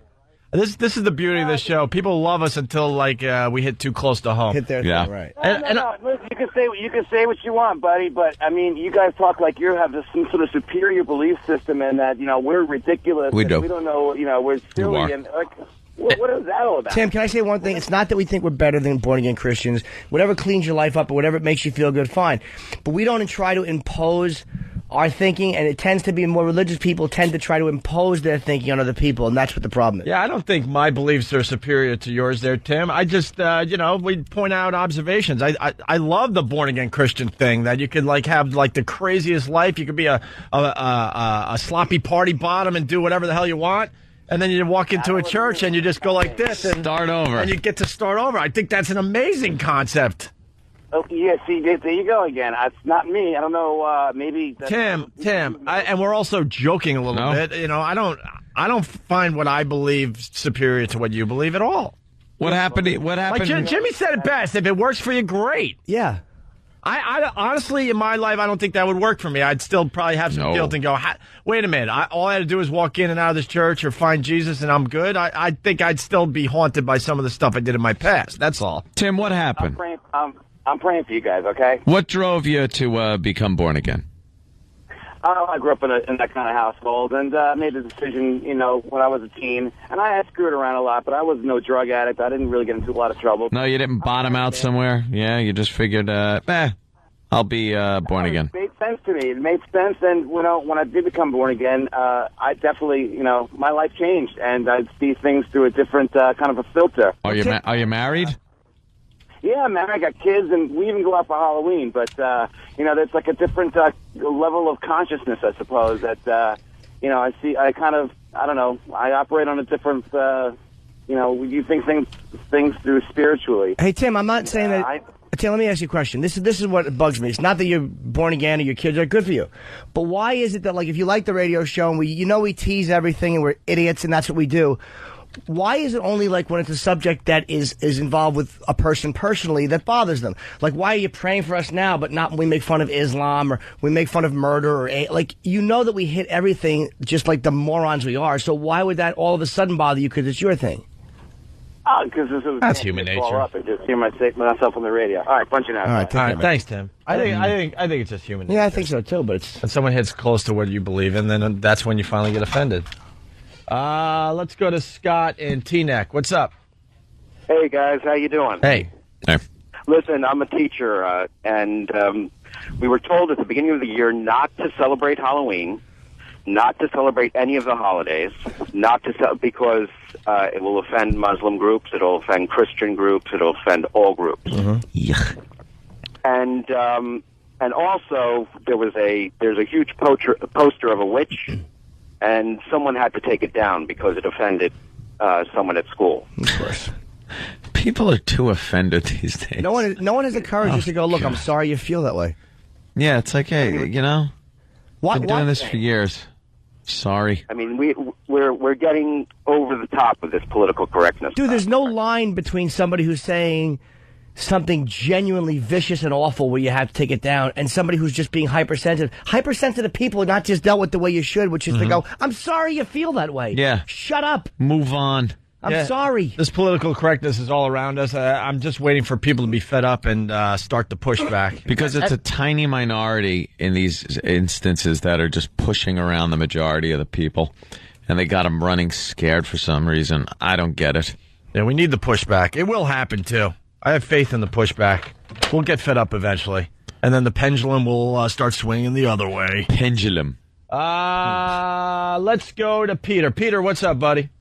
Hi, Hey. this is Peter, and I'm going to be a werewolf for Halloween. I am the werewolf. I am the werewolf. He said it all wrong, didn't he? I like to make werewolf movies. Yeah, he should have said, for Halloween, I'm going to be a werewolf. Can't put werewolf in the middle of the sentence and then have some other drivel at the end. I would be happy looking like a woman. I'm going to get rid of all my male clothes and get only girl clothes. All right. You know that you have a bunch of crap lying around your place that you don't want or need. Some old concert T-shirts, CDs you'll never play, and perhaps even some gold or jewelry. Well, the rest of that stuff is probably worthless, but you can pick up some quick cash by sending all that unwanted jewelry off to cashforgold.com. Just click on cashforgold.com. That's cash, the number 4gold.com, and follow the simple on-screen instructions starting with request a pack. Once your gold and jewelry arrives at the facility, your money goes out 24 hours later. You clean out your house, you get rid of all that garbage, and pick up some quick and easy money with cashforgold.com. You can also call them at 877-GOLD-590. That's 877-GOLD-590. Or click on cashforgold.com. That's cash, the number 4gold.com. Use promo code VIRUS and pick up an extra 2.5% value. On the way, we got Richard Huff checking in. He's a local guy that writes about TV here in New York. He's just terrific. We hated him at first, and you know, we called him out. He called our show, and we ended up having a great time. And now we're on a lot in common. Daily News, right? He writes a great column in the Daily News. He makes a lot of the same observations we do. That's why I believe we get along. He thinks local news is as stupid as we think. So he's got some observations today that we're going to get into in a few minutes here. It's Opie and Anthony.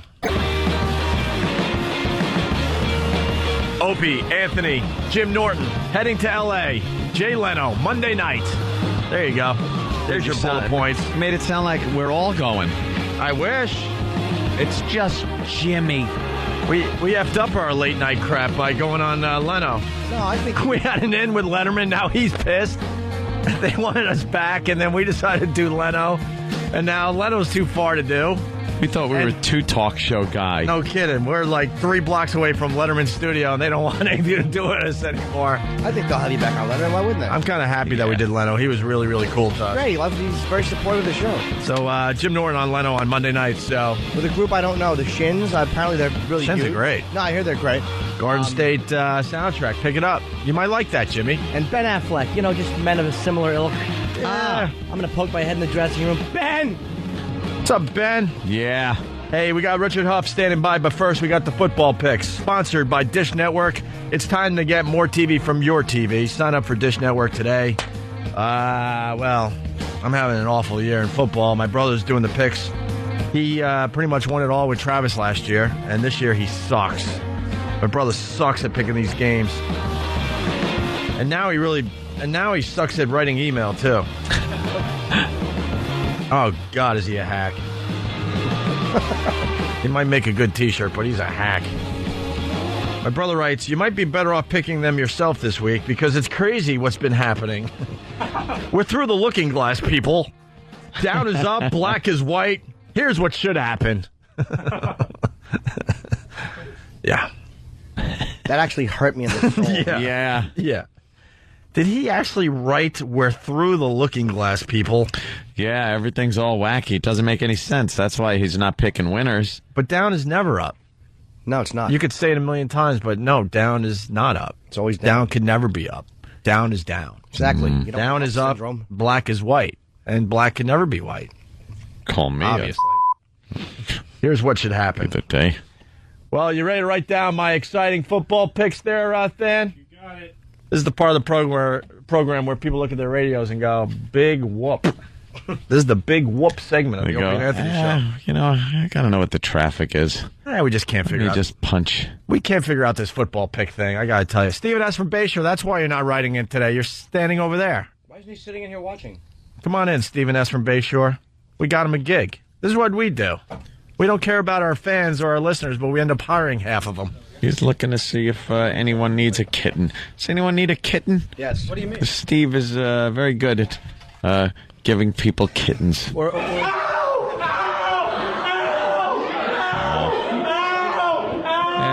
loves Jack. Who's that? See him on the camera on Pal Talk, and they all, oh, what a cute cat. Jack's a queer. No, stop it. Stephen S., what's up? You got the gig, right? I believe I did, sir. Yes. Yeah, Stephen S. is going to be doing the show rundowns for the Opie and Anthony show. Oh, good. Al Dukes used to do it, but Al decided he needed to work with Boomer Esiason. What a dummy. Boomer's a funny guy, though. He's charismatic. He's an athlete. Always funny athletes.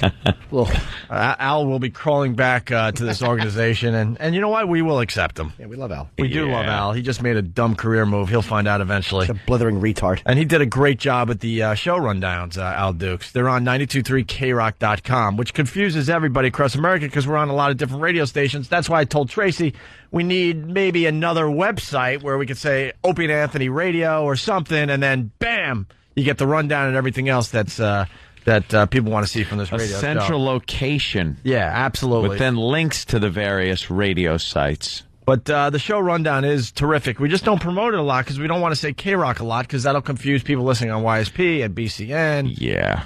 And other The Edge and Buffalo. I could go on and on. So, but if you do go to 923krock.com, you can see Stephen S. from Bayshore's show rundowns. Right, I'll be starting on Monday. And we had to buy you a laptop, I heard. Well, no, you had to supply me with one. You don't have a laptop? No, Supply. I'm a carpenter. What the hell do I have? I have nothing. You're a fantastic writer. You would think you would maybe make sure you had the tools. Well, I'll try. You know, they got to give him one with a lot of hard disk space. Yeah, for pictures and various speeches I was that may have been for written. An apple, you know. Wink, wink.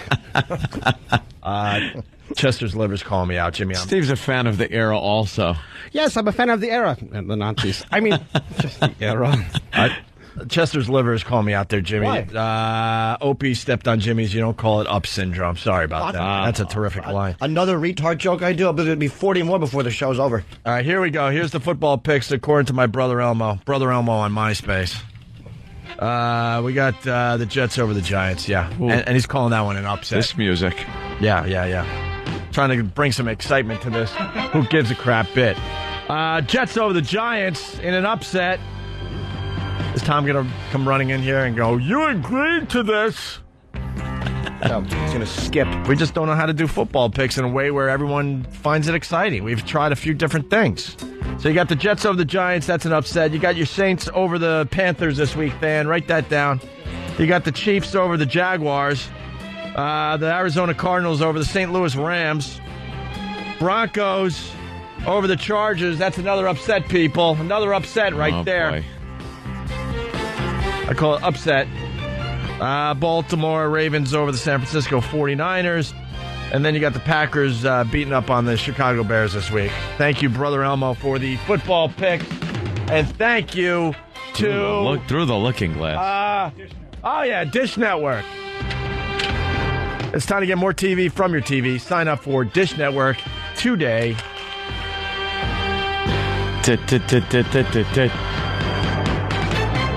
They're making fun of you on instant feedback because you're not there to defend yourself, Stephen S. That's quite all right. I don't mind. I'll get them back Monday or tonight. All right. Oh, we got the Hitler CD now? How do you get the full...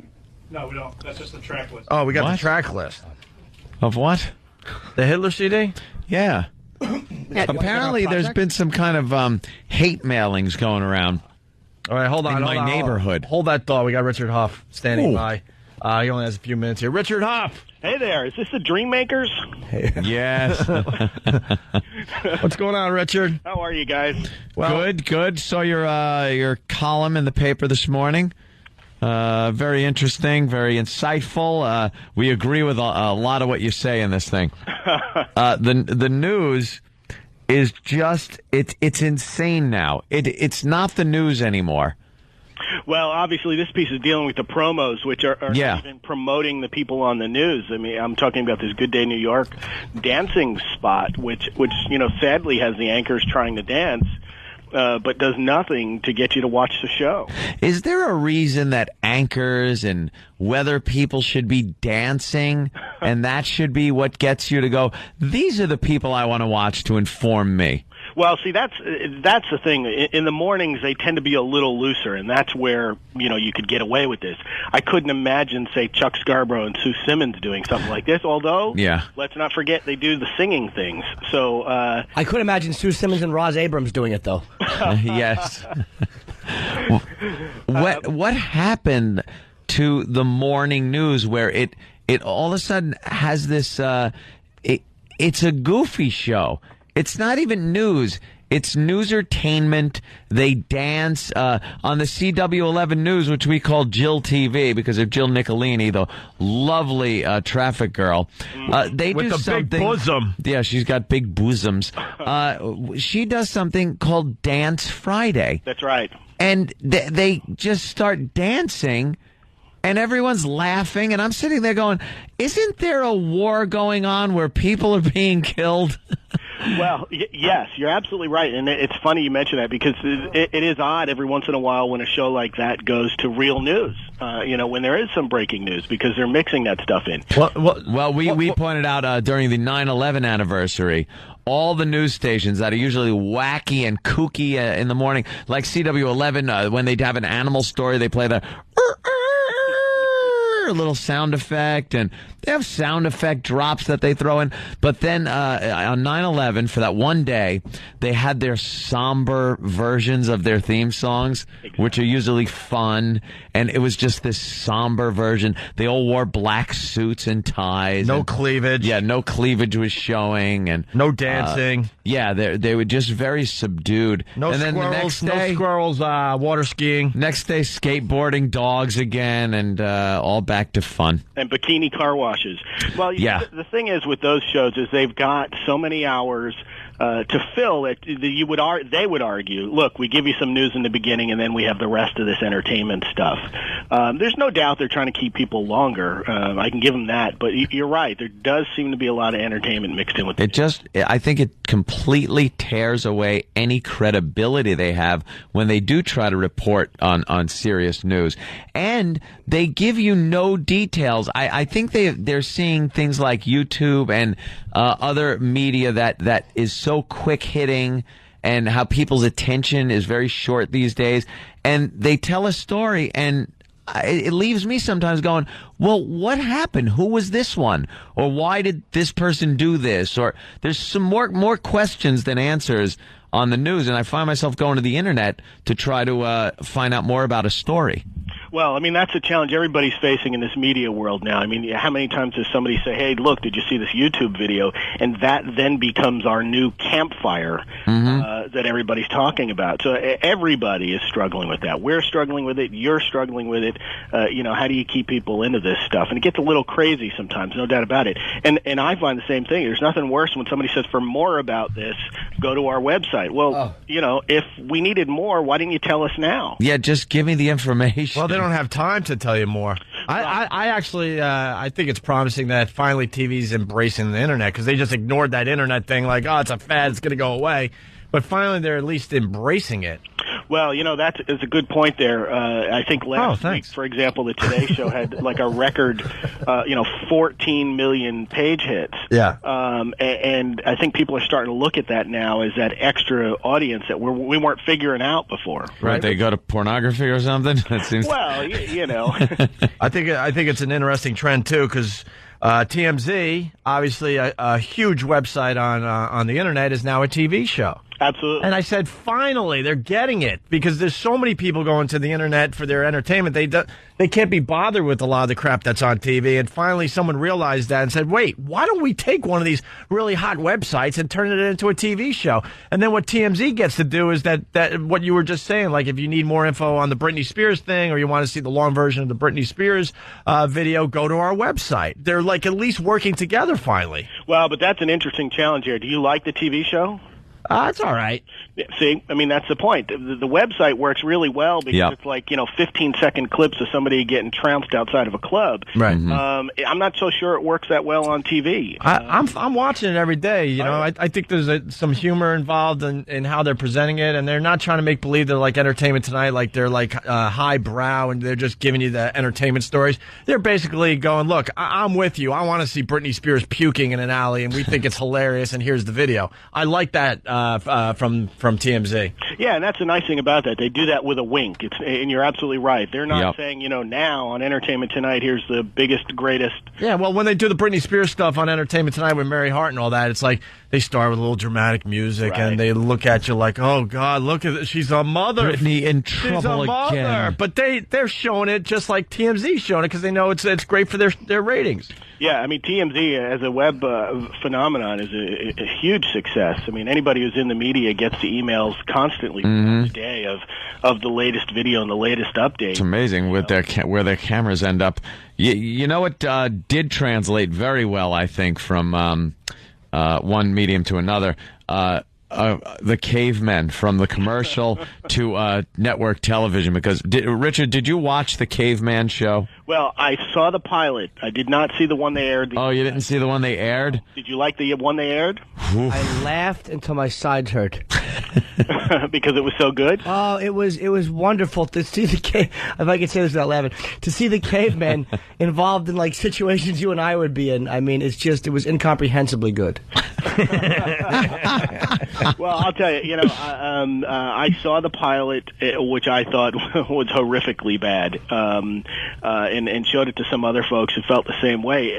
It just wasn't funny. Now, the pilot is going to air this season, so, I mean, they're not scrapping the pilot. It's just going to be like episode 3 or 4. Well, that episode they showed, the first episode, the premiere episode they showed this past week, unbelievably boring, just bad. The whole goof was, look, they're in caveman makeup, yet they're acting sophisticated. Yet whatever they were saying, there was no humor to it, no jokes, no irony. Like, there was nothing there. They would go to commercial, and I'd sit there and actually have to think, is this a commercial now?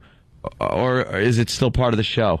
Yeah, that show, especially, the pilot, and even in the promos, it's some of the worst makeup I've ever seen in television. I mean, it's hard not to look at these guys and say, well, they're just guys in makeup. Second to Shaka from Land of the Lost. What you're looking for is Alf. I mean, at least it's a puppet. You realize it's not real.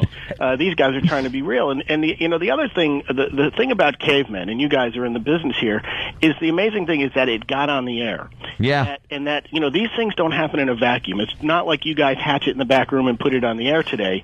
This takes time. Yeah. This takes meetings. And has to run past people, Exactly, and it gets on the air. Well, we're a little too close to that because Jim Norton in studio here, he was on Lucky Louie on HBO, and Lucky Louie was way better than Caveman will ever be. We got trashed by a lot of critics, which was fine. I mean, it's going to happen.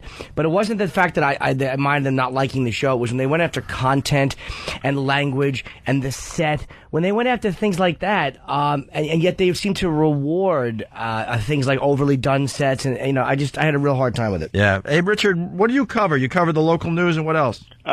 TV in general, everything on TV. Oh, that's cool. We should have you on more. You had a great point, by the way. I have to say this in your column. A really great thing you said, talking about that Good Day roll.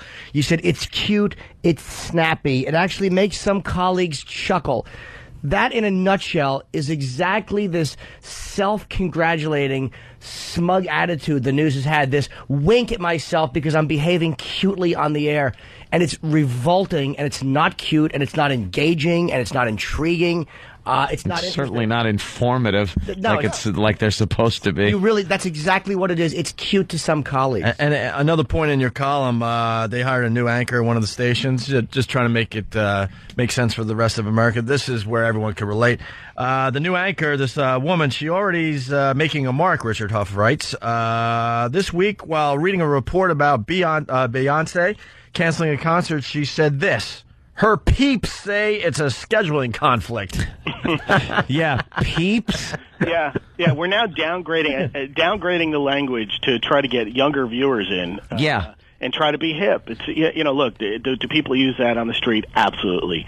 But as you guys have pointed out in this entire conversation, you're expecting a little bit more from your newscast. Could you ever imagine, and now with the end of the Tet Offensive, all of my peeps are saying the war in Vietnam is unwinnable. Peeps? Yeah, that would be good. And by the way, I don't expect anything from the local news anymore. Well, they're there. They're still a major factor in where people get their information, especially locally. But that's amazing. It is getting cheesier and sometimes dumber as they attempt to compete with everything else. And they're trying to compete with each other so much that they're trying to outdo each other with the dancing and the wackiness. And who is the guy that they send out every morning to do some wacky, ridiculous stunt? Larry. Larry Hoff over on Hoff. Yeah. He is just, I cannot watch it. When I see him oh good, he's parachuting today. Please have a catastrophic failure of your equipment. I really just want to see him plummet. He's a frat guy that never grew up, man. Yeah. Well, he's going to do all the crazy stuff. So he's extreme. Oh, Larry, that's crazy. I can't believe you're doing that. Yeah, imagine being a great adventure at 6 o'clock in the morning. I mean, that's wow. That's what he does. Yeah, that's his gig. He must be proud of his career, huh?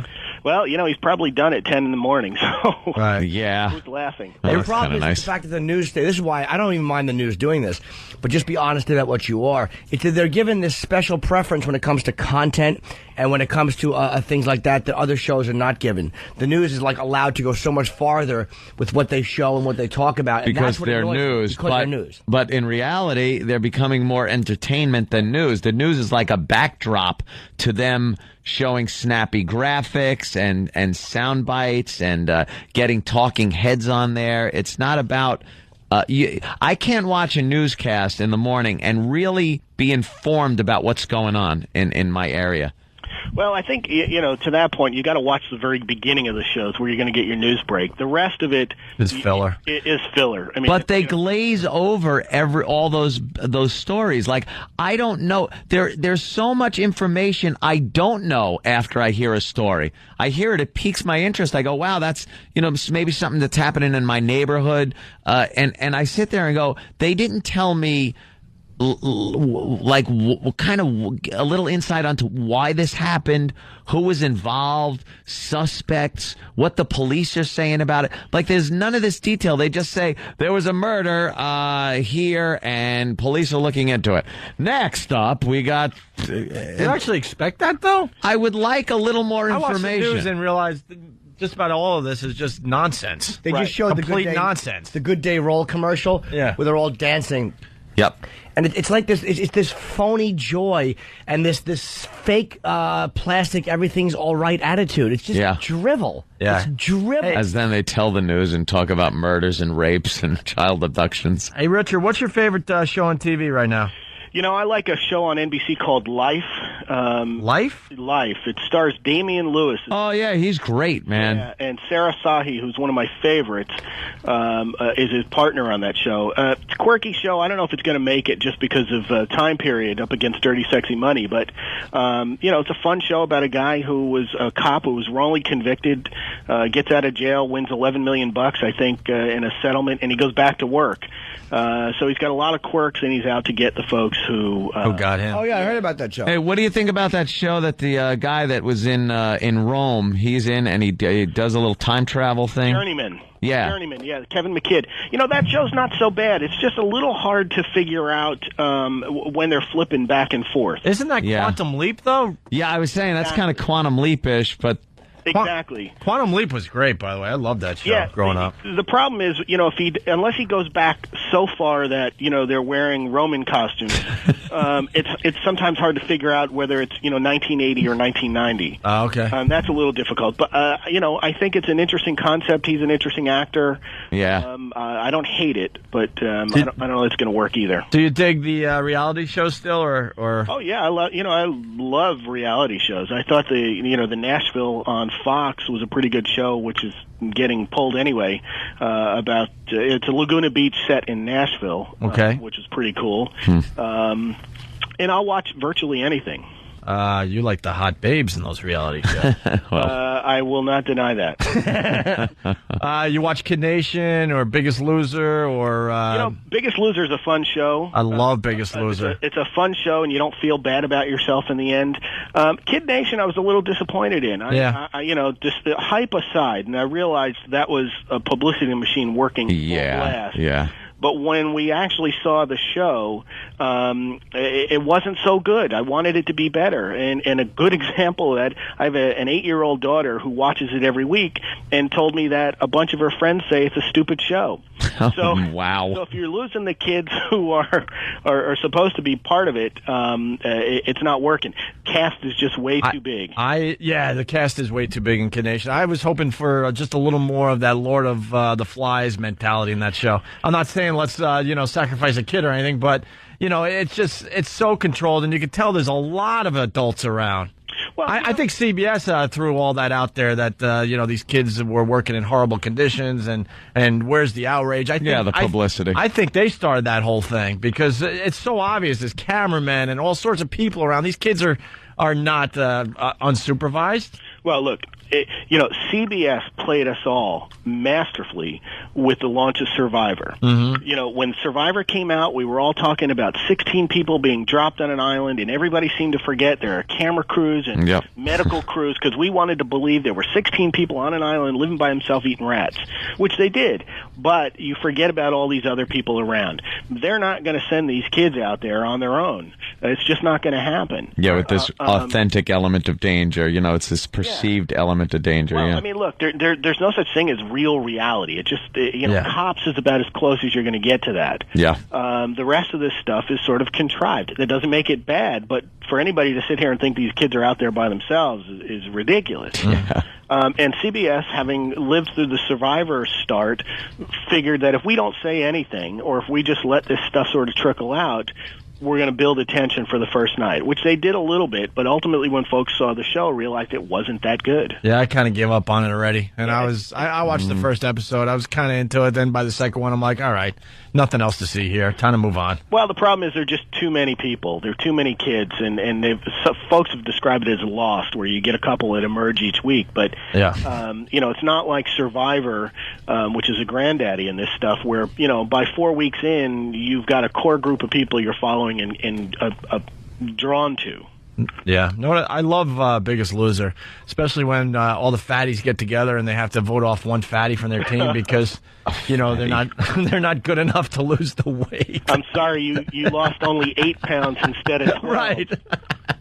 What's funny about that show, It's amazing. It's amazing to me that even fat people think like everyone else. Of course they do. We're all humans. Right. They're all fat, but they're sitting around going, well, yeah, we know we're all fat, but you're the fatty in this group. Right, we know you have no self-control and you're not going to be able to lose the weight, so get out of here. Well, what's always funny about that show, too, is how they make the women stand there with those sports tops. Oh, good God, yeah. And the men take off their shirt for the weigh-ins. It's like, come on. That's the only humiliating part of the whole show. Otherwise, it's a fun show. They do a great job, but if there's a guy on this season's Biggest Loser, a black guy, not that that matters, I guess, but when he takes his shirt off, I'm amazed that they're not cubing out his breasts. Oh, really? They look, if you didn't see his, giant? if you would just focus on that area, you would be convinced it's a woman. Wow. That's how bad this guy's chest is. And I'm like, wow, they're letting that go on TV. Because there's times they will cube that stuff out if the guy has man boobs. Yeah, no, it's a fun show. It's a good one. What do you think of a show like, you brought it up, Lost? Yeah, that's one of those shows that I've never gotten into. Really? Yeah, there are some diehard fans who. Oh, I got addicted. Yeah. It's just not one that I've fell in love with. I got addicted to that. What about Heroes? Are you into any of those? Same deal. I'm not a big sci-fi fan, which is why I was surprised to actually like Journeyman in that sense. Again, I appreciate the quality of the show. It's not something I watch. And quickly, the Ken Burns documentary War. I was a little disappointed in that one. Yeah? I watched most of it, and I wasn't quite as moved as I was for things like the Civil War in that. Yeah, the Civil War one. I could see at some points he's trying to get that same feel with the music and the still black and white pictures and stuff. But I just love that anyway. I love any of the documentaries, and I think it's a good job that he did trying to relate it to the 4 separate towns instead of just another World War II documentary. So I kind of like it. Yeah, no, I liked it. I just didn't think it was as great as I thought it was going to be based on all the reviews I had read. Very hard to compete with that Civil War one, though, because that was just brilliant. Well, I think, it's one of those things where Ken Burns sort of ruined it for himself. He came out with the Civil War and did just a fabulous job. And then everybody else who does those kinds of projects step up their game. Mm-hmm. Yeah. So, if you care about the Civil War, you can turn on the Military Channel on any night and find some... sliver of the war in detail. So there wasn't a lot that sort of, I learned a little, I was entertained a little, but at the end of it, I wasn't like, this is the greatest thing I've ever seen. I'm more of a fan of L.A. Inc. Instead of the Ken Burns thing. I like that show, too. Me and my girl, we watched an L.A. Inc. marathon. I couldn't get enough of it. Just people getting tattoos in L.A. I'm amazing. Richard Huff is into junk TV. Oh, I love it. Jeez, are you into garbage television? I love junk TV, and the thing is, I with LA Inc., I can't get around that woman with the pierced cheeks. Yeah. Well, did you see the watch thing she wears? No. She's into body modification, whatever it's called, and she has a lump around where a watch would be. It's a circle. Yikes. Where the skin is raised. Ooh. Oh, yeah, she's doing all sorts of crap to her body. I think she has a split tongue, and I'm just amazed that people come in with a picture, and then, I don't know, by the end of the episode, the picture looks the same on their tattoo. Hey, I talked to folks about that, and that show, that and Miami Ink. You can't watch that show without wanting a tattoo. They are so good. Richard is absolutely right. I'm sitting around going, man, I got to get one of these finally. Yeah, exactly. Because they're such good artists. They're very talented. Amazing artists. And you walk away from that, and it's like, damn, I should get one. And they're not too bad on the eyes there, right, Richard? Not at all. Not at all, except that cheek thing. And it's a little much. And the dude. All right, Richard. Hey, we want to get you on more often, man. Anytime. All right, cool. Yeah, thanks, man. You got it. See you, Richard. Richard Huff from the Daily News. He covers TV and local news and all those things. And, Good guy. He's a good friend of the show. Very accurate what he wrote about that. I can't believe we hated him at one point. Well, it was just a hated. What did he say about us that we hated? I don't know. Something stupid. Our feelings get hurt so easy. We really are. We are three. No, it was a biggie. Tamponing women. The insecure little asses. No, it was about like the fans being idiots or something. It wasn't that bad. And then we smashed him. And the fans attacked him. We challenged him to come on, and he did. He came on, had a great discussion with him. It turned from the controversy of, him supposedly bashing us into talking about TV, and we realized, oh, wow, look at that. We got a lot in common. We're a very easy show to win over. Just be nice to us. That's all we want. Just be nice. We're low self-esteem men. If you like us, we like you. How true. We're simple. Simpletons. Very forgiving. Not all the time. I don't know. I can't think of If you're brave enough to call the show and discuss some of that stuff man to man, then we respect that tremendously. Yeah. I mean, that's why we respect Whoopi. She came on our show after we trashed the hell out of her. Right. And a lot of people say that we wimped out that day. We didn't wimp out that day. We still told her radio show sucked to her face. Still would. And then we had the whole problem when the Imus thing went down, and we went at it again. So we never, completely wimped out. We had a lot of respect for her because she walked into the studio and decided to meet us face to face. That is pretty damn cool in my eyes. Yeah. All right, Stephen S., thanks for contributing to that break. It was wonderful. Good luck with the new gig. Doing the show rundown, 923krock.com. I'm a nervous fella. If you want to read Stephen S. From Bayshore's show rundown every day. It really, really is good. A little secret about Steve. No, it's not. I'm going to turn your mic off. It's not. I'm going to turn it off. He sings Elvis. That's right. Like no one's business. I want that goddamn... I have one at home. A CD of him doing Elvis songs. That is... It's Elvis. Do we have one? I got some new ones, baby. Do you? I do. He's really, really good. Do we have a Stephen S. Elvis song we can play Not today? one you can play here, I don't think. All right. How about Elvis doing, I love my favorite Elvis thing now is when he does Unchained Melody. Yeah. And then that 77 show. I can record that for you. Yeah, that's a good. He's got a great voice. Great voice. All right, we got to take a quick break. It's Opie and Anthony. Give me Jack.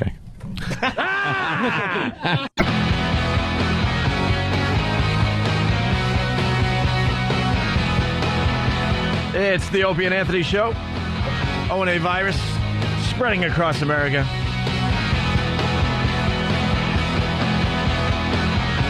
Hanging in there, Ant. Oh, yeah. Can I plug something real quick? Yeah, what do you got? I'm doing these very small gigs now to work on the material for the next hour. Friday, October 12th, Saturday the 13th, Reading Comedy Outlet in Wyoming, Pennsylvania, or Wyomissing. What? I have no idea what it's called.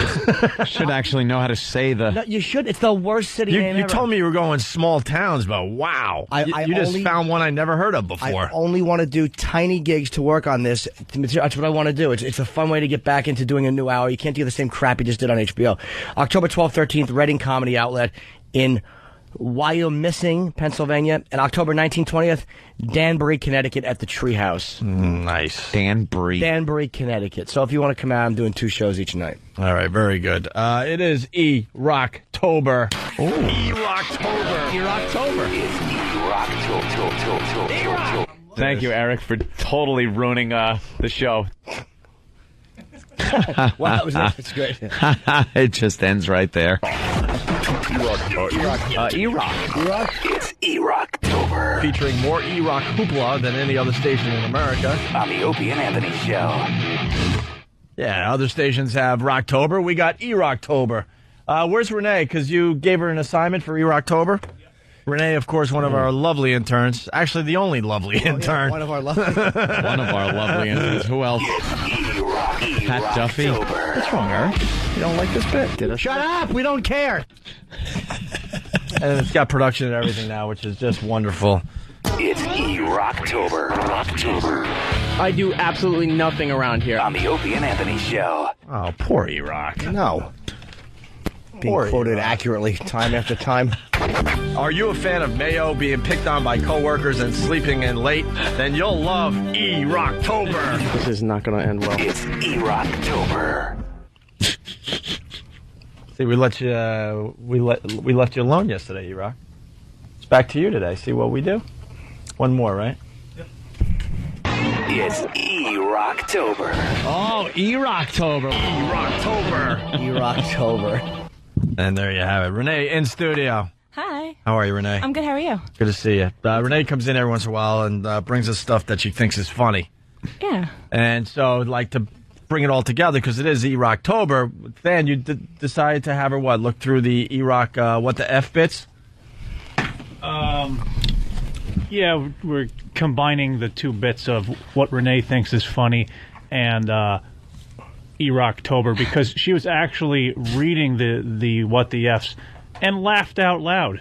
Wow. Did you really laugh out loud? I did. I was sitting in a XM and I picked it up. I didn't know what it was.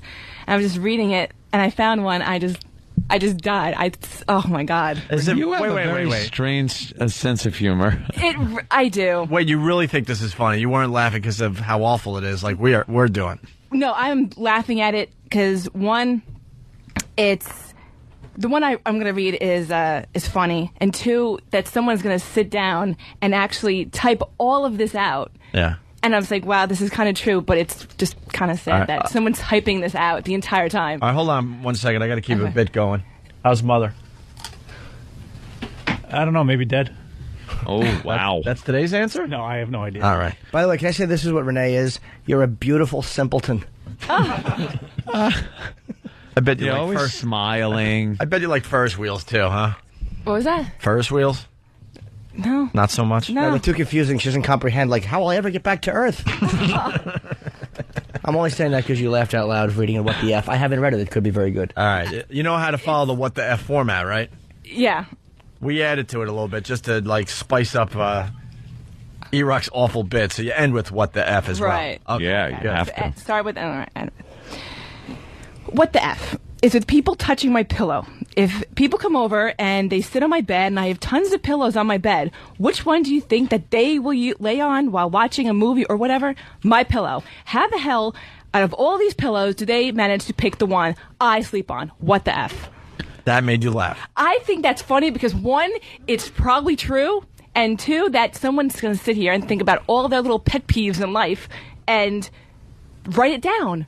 I think that's hysterical. And three, it stinks. I think it's funny. And four, it's awful. And punt. I have a few problems with it. Yeah. Maybe E-Rock could help me out because he's the author of that one. You have a lot of pillows on your bed, do you? I was living with a female at the time. All right, okay, I understand. And you had a problem with a female using your pillow? No, I had a lot of pillows. No, here's what I'm getting at. Who is sleeping or laying in your bed watching television that you would have a problem if they used your pillow? It was a college dorm. Yeah, okay, like an apartment regardless. for the college. And so it's pretty much like one big room. Your bed's there, the TV's on the desk. Right. So when they had people over, they're sitting on your bed. They're sitting right on my pillow. I fucked in college dorms, I know. Excuse me, it's 10 to 9. Anthony said, I've effed in college dorms. Yes, I know. This week. I know what a college dorm looks like. So a guy would come in and just like lay on your bed and grab your pillow. Now, you said you were living with a girl in the dorm. After your freshman year, they have like college apartments, so you don't move off campus. But you have like a big room. A common room. A common room, yeah. That kind of thing. Uh-huh. And all the bedrooms are joined around the common room. So when you'd have people over to watch TV or a movie or something, they would sit on the bed, but they would sit right on the pillow. And that used to freak me out. What the F? What the F? What the F? And that you found funny. Well, because I'm also thinking in the way that he's reading it. It's also the delivery and the whole thing, which I thought was funny as well. So, but the thing is, when I read it, it's true, because when people come over and they sit all over your pillows and be like, all right, you have to sleep. All right, so would you buy a What the F book from E-Rock? No, right. Yeah. I mean, just these kind What the F calendar? No. We also asked her to bring in something new that she thinks is funny. Mm-hmm. And you brought in the teacher freaking out? Yes. Because I remember when I was in high school, middle school, whatever, anytime a teacher got mad about anything, someone pissed him off, whatever, he gets pissed and you start laughing. Because you never see this side of a teacher before. Yeah. So I think it's I think it's great. I think it's funny. Well, I do remember a lot of people laughing at the teacher when they would get mad. Yeah. Of course. Yeah.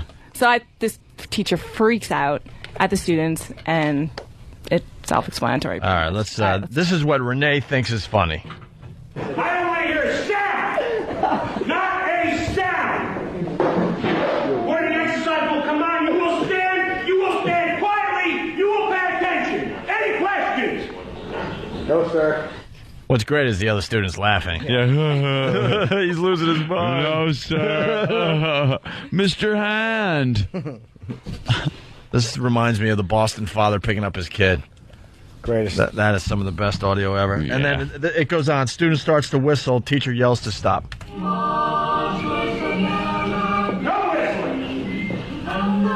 Stand up! Stand up! No. Get off! I don't have to stand up. You have to stand. I don't. No. Are you kidding me? Stand. Are you serious? I am damn well serious. Holy roll over. You're gonna seriously take a chair from underneath me?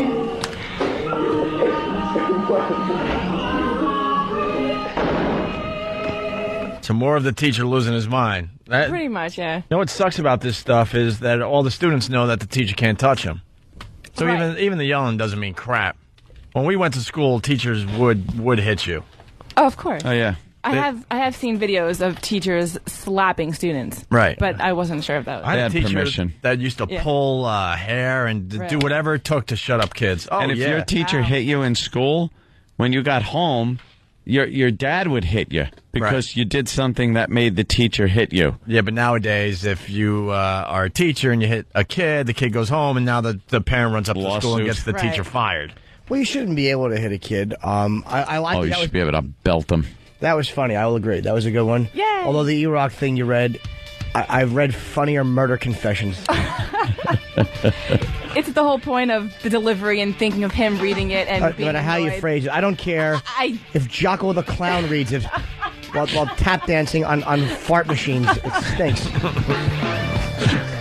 It's always interesting to find out what you find funny, Renee. Well, I got more coming, so. Oh, boy, we can't wait. Actually, the teacher thing wasn't that bad. No, that was fine. I like that. All right. I wish we could do more time on that because It's okay. it sparked a discussion that we can't have now because we ran out of time. I like to figure out what she does on the weekends for fun. I work on the weekends. This is my weekend. The 3 Yeah? days here is my You weekend. just work. I work doubles. Constantly. I work at a restaurant and I work doubles all day. What do you do, waitressing? Or I am. hostess. I'm a waitress. Waitress, you do all right? Depending on the day, depending on the clientele, depending on everything. Yeah. So. More cleavage. Yes. Better tips. Are you kidding? We're covered up to here. We have a neck and tie. Neck and tie? Yeah, I work at the Olive Garden in New Jersey, which I'm not going to say which one. Hospitaliano. Yeah, boy, wow. Hey, the Olive Garden. Oh, those breadsticks. Soup and salad. Oh. Soup and salad. All right, we got to get out of here. If you're not joining us at XM Satellite Radio, have yourself a great weekend, and we'll see you Monday. Bye-bye. Go Phillies!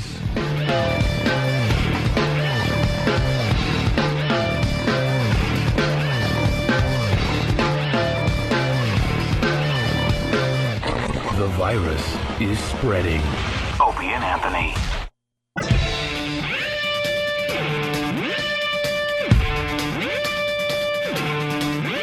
It's time for the XM portion of the Opie and Anthony show. Talking to the mics. How are they? They're all right. Yeah. All right. We got to fiddle and figure that out. Got a nice crowd for the walkover today. I want to thank all the fans that decided to come out today. Yes. I think we got about 20 people out there today. Yeah. That's very, very cool. Thank you. Various parts of the outside, I think. Some on the bleachers, some milling about. We made the fans move the bleachers forward so they get a better look at the festivities in here. We got a lot of people coming in today. We might have to move over to the couch and just do the hang. Oh, the cash hang. We got Drew from Fark.com outside. Yes. We got Rick Shapiro outside. And we have Francine coming in to, I don't know, do whatever she does. Talk about her life. Her life, sure. That's all she's got to do. Want to start with Drew? Talk about her baby killing. Drew! Hey, where's Drew? Get off your dumb laptop and come on in and say hi. Here he comes. This guy has to be on a laptop 24 hours a day. By the way, his job. Poe confused you for one of my cousins for some reason. I just found out. Did you notice that? No, I didn't catch it. Oh, where's Poe? Poe is Master Poe. Poe is as dumb as they come. Man. Say, you have cousins out there? And as soon as I carry officially, I'll tell him to his face. Poe, you thought this was one of my cousins? Yes, I did. And why? All you people look alike to me. There you go. All you white guys. Why? Absolutely. He looks like you a little bit. A tiny bit. I could tell by the little look that me and Drew just had that we're both insulted. We had the same reaction. By that, yeah. Okay, well. We're both insulted by that. Many people. Yeah, we get it. All right. Thanks, guys. But you thought he was one of my cousins. Yeah, I thought he was one of your cousins. And when he came in, I wanted to make sure that he was comfortable, and I gave him his water or his coffee, and he didn't want anything. Got special treatment. Yeah, it was great. I was kind of confused treatment. Here's a bottle of water. In here, that is. Really fawning. But I did get the message from Steve to take good care of them, so I did. Excellent. Yeah, he offered strippers, but didn't see it. Didn't pan out. No, unfortunately. Well, how's the Fark.com doing? Yeah, doing great, actually. Traffic I shouldn't keeps call going it up. the Fark. It's Fark.com. I like it. It's like the Batman, you know. The Batman, right. It's the Fark. The Fark. You ever been to the Fark? Yeah. Well, actually, the Fark is a terrorist organization in Colombia. That we're not related to them. Oh, really? Well, I would hope not. No. Yeah, they actually their calling card, by the way, is they use instead of human bombs like they do in Iraq, they use donkey bombs. They strap dynamite to donkeys and send them into marketplaces and detonate them. That's a lot smarter. Wow. Same value as the ones in Iraq. Yeah. Exactly. Same value as a human over there, sure. Wow. There you go. Yeah. So, but that's not us. So. But a lot of new things happening over there at Fark. Fark TV. Yeah, we've been busy with that, yeah. I've seen some of that stuff that you put up there. Very funny. Yeah, there's a bunch of good guys down there, actually. It's a bunch of friends of mine in Atlanta that started putting it together, and we actually managed to get Turner to buy the thing, so that, because we don't have any money, so. Yeah. But it's great. It's like good production value on that stuff. But explain, why does Fark TV, why is that cool? It's like comedy. What they do is they basically instead of like, because people come talk to me all the time, so you should do a TV show, and I'm like, well, yeah, but what exactly? I'm actually trying to help you out, because at this point, saying that there's a video site on the web is like, whatever. What makes Fark TV cooler than the other sites is what I'm saying. Yeah, and the other stuff that you can see out there. What we're doing is, instead of having a guy behind the desk reading crap to you, which is incredibly boring, what they do instead is they'll read Fark, they'll find a story they like, and then they'll reenact kind of a spoof on it, not the actual story, but a little bit different. Like, for example, we did one with a guy that had a date with a porn star, for example, and he was in a wheelchair. So this didn't happen, but the episode starts out where the guy somebody mugs the guy at a bus stop because he told him he has a date with a porn star, and sits down in the wheelchair instead and goes on the date for him. That kind of stuff. See, there you go. There's a different angle on the whole Exactly, thing. yeah. Or like, for example, one of the episodes we did, there was an article about how, and this was about a year ago, some people tried to trade a baby for a car. Right. Yeah, you may remember this because it was dumb. It was out in Colorado, and everybody got arrested, which meant that the guy who showed up to trade the baby for the car was expecting a baby, as opposed to just $2,000 for the car. Oh, well, what about this small child? Will you take this small child as payment? And what they did was they did an entire car dealership based on just coming up and paying with kids. Yeah. So yeah, I got some funny stuff on there, man. And I'm noticing you're the people that join up and comment on a lot of these, boy, are they getting rambunctious. Yeah, but they are. They hate everything. It's they great. cannot stand everything that is posted. They don't like the title of the post. No. They don't like the material. They don't like whoever posts first will just be trashed and flamed for his opinion. It will not go 5 posts before, no matter what the subject matter, President Bush will get trashed. Yeah, exactly. And then Hitler gets mentioned. Yeah, Hitler gets mentioned. Wait, it's just like Hitler. Are you talking about our website or FAR? It's about the There's same. like no Every value. website. There's no value anymore to like trashing because everyone does it. It has to go. You have to trash every single thing you see on the internet. It seems. Yeah, pretty much. Everybody's cooler than everybody else, I guess. There used to be a value to it where you saw someone trash it, I'm like, oh wow, that's interesting. But now it's like the cool thing is to just trash it no matter if it's great or not. Well, it's like, I'll give you an example, the Fart TV stuff, for example. If you read the comments in there, that's about as vicious as they ever get. Oh, yeah. But you look at it and you compare a number of comments, you'll have like 100 or 200 people will say, oh, I hate this sucks. And then 40,000 people will go check it out. So, do the math. It's not that big a deal. That's why you can't take that crap seriously. No, not at all. You just ignore it. Yeah, no big deal. What is Fart talking about today? Oh, we got all kinds of weird stuff. We got apparently the bird flu has jumped into humans, so we should all go home and never leave the house. Yeah, sure. Now I love that. Everybody panic. Everybody panic. It's one of those things where they've been trying to scare us with this for a couple of years now, and it was if it ever becomes airborne, that's when the plague is starting. Yeah, and we're it's all screwed. Yeah. So now they're saying that. Yeah, they say it actually has passed. happened. Yeah, but they don't have anybody that's got it. They say it's mutated into something we can actually catch, but nobody's caught it. It's no like, one's what the caught hell it. is this? Does anyone in this room, at least, or anybody know anyone that's gotten the bird flu? No, nobody does. No one knows. Nobody's ever caught it. That's the thing. If I saw a bird sniffling and coughing into a hanky, I'd still fuck it. Yeah. The only people that have ever caught the bird flu live in third world countries in the same house where they have their chickens.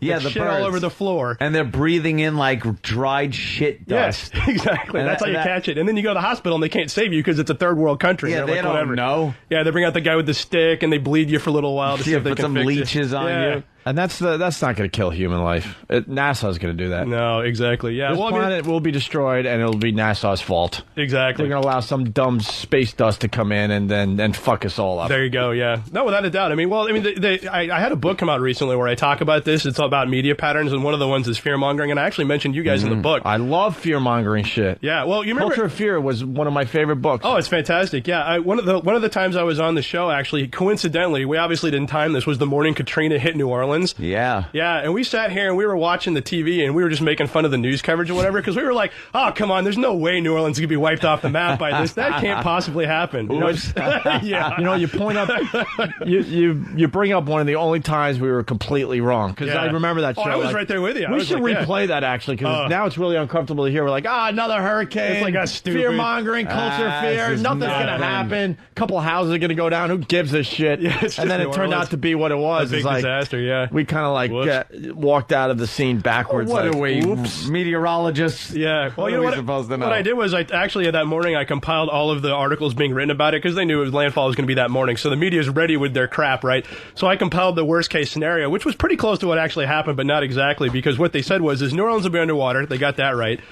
So everybody would be treed, basically, waiting for people to come pick you up. And while you're in the tree, in the middle of the Mississippi River, while you're being flooded out, coffins will be floating by on fire because the refineries would have overflowed their banks and somehow somebody would have thrown a match into the river. Right. And then there would be roving balls of fire ants roaming around because apparently they can swim. The fire ants. Yes. Oh, man, I forgot about the fire ants. There are actually articles about watch out for the fire ants if you live in New Orleans. It's like, you got bigger problems than fire ants. I remember an article where they said, "Watch out for the sharks." Remember? Remember? Yeah, they were going to swim in. That's right, yeah. And all it was... With ants riding on top of them. Yeah. Breathing ants at you. It was horrible, but it was all about the flooding. It had nothing to do with, like, this peripheral crap that they would bring up. Oh, yeah. No, exactly. Yeah, and the book deals with stuff like that. Yeah, it talks about in fear-mongering how basically what happens is that they run out of actual stuff to talk about. Like, if an actual event occurs, like Katrina, okay, obviously that's a big deal. But what happens is that... So the next day, what do you talk about? Okay, New Orleans is still screwed. Yeah, that's not a good article. So what they do is they run off on what they call sidebars, which are basically tangents. My best example of that is that you'll see these articles that appear every single year, once in the summer and once in the winter. Oh my God, it's hot outside, in big 72-point font on the front page, as if we didn't already know. And then in winter, you get, oh my God, it's cold outside, and there'll be 20 articles about where to go if you're too hot and don't have an air conditioning. People fry eggs on sidewalks. It's like it's the same crap check we see on the every elderly. year. Yeah, check. It's like if you don't already know how to get out of the heat, you should just die. Yeah. Just die. Get it over with. By the way, I said Nassau because, that's a Long Island county. Yeah. So someone from Nassau said it's NASA. I was wondering why the Bahamas had such a problem. How are they going to kill Such a us? problem with Earth. Yeah. It's going to be space dust. You like the news teases and all that stuff? Which ones are those? Oh, we love the tease when they come on. Oh, yeah. Can this household Give object you that- kill you? yeah, Tune in at 11 to find out. It's like, tell me now. Well, we haven't played in a while. We got our Hall of Fame of news teases. Oh, This is fantastic. perfect because it's just like your book and Oh, all yeah, that. hit it. That's the awesome. fear-mongering. One city wants to pack all their sex offenders into a 3-block area. Problem is, it could be right next to your house. There you go. Yeah. Ah! Now, I just imagine a politician going, I want all the sex offenders in my district. That's right. And in a 2-block radius. It's fantastic. And then what happens like right after that 2 blocks, where right across the street, it's like, oh, that's the sex offender area. Yeah. Well, in the town I live in Lexington, Kentucky, they passed a law where they extended the distance between where a sex offender can live near a school. It used to be within 200 feet. Now it's 1,500 feet. I don't think people realize that's a third of a mile. The entire city is 6 miles across, and there's 130 schools in it.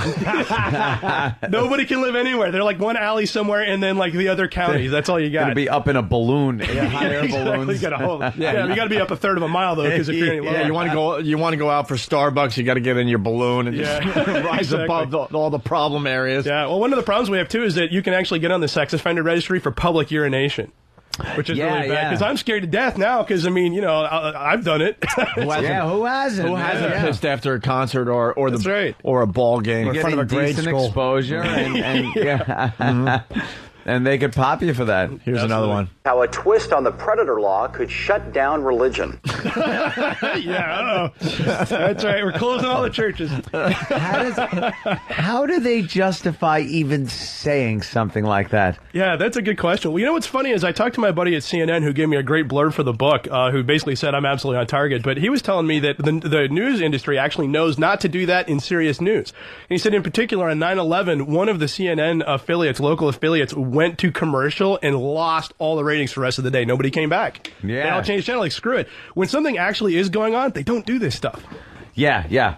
You've got to keep hitting them with the same story. Like you said, 9/11. Yes. If the second they went to a break, I was gone. Ratings just I wanted gone. to know what was going on. Yep. So it was either CNN or Fox.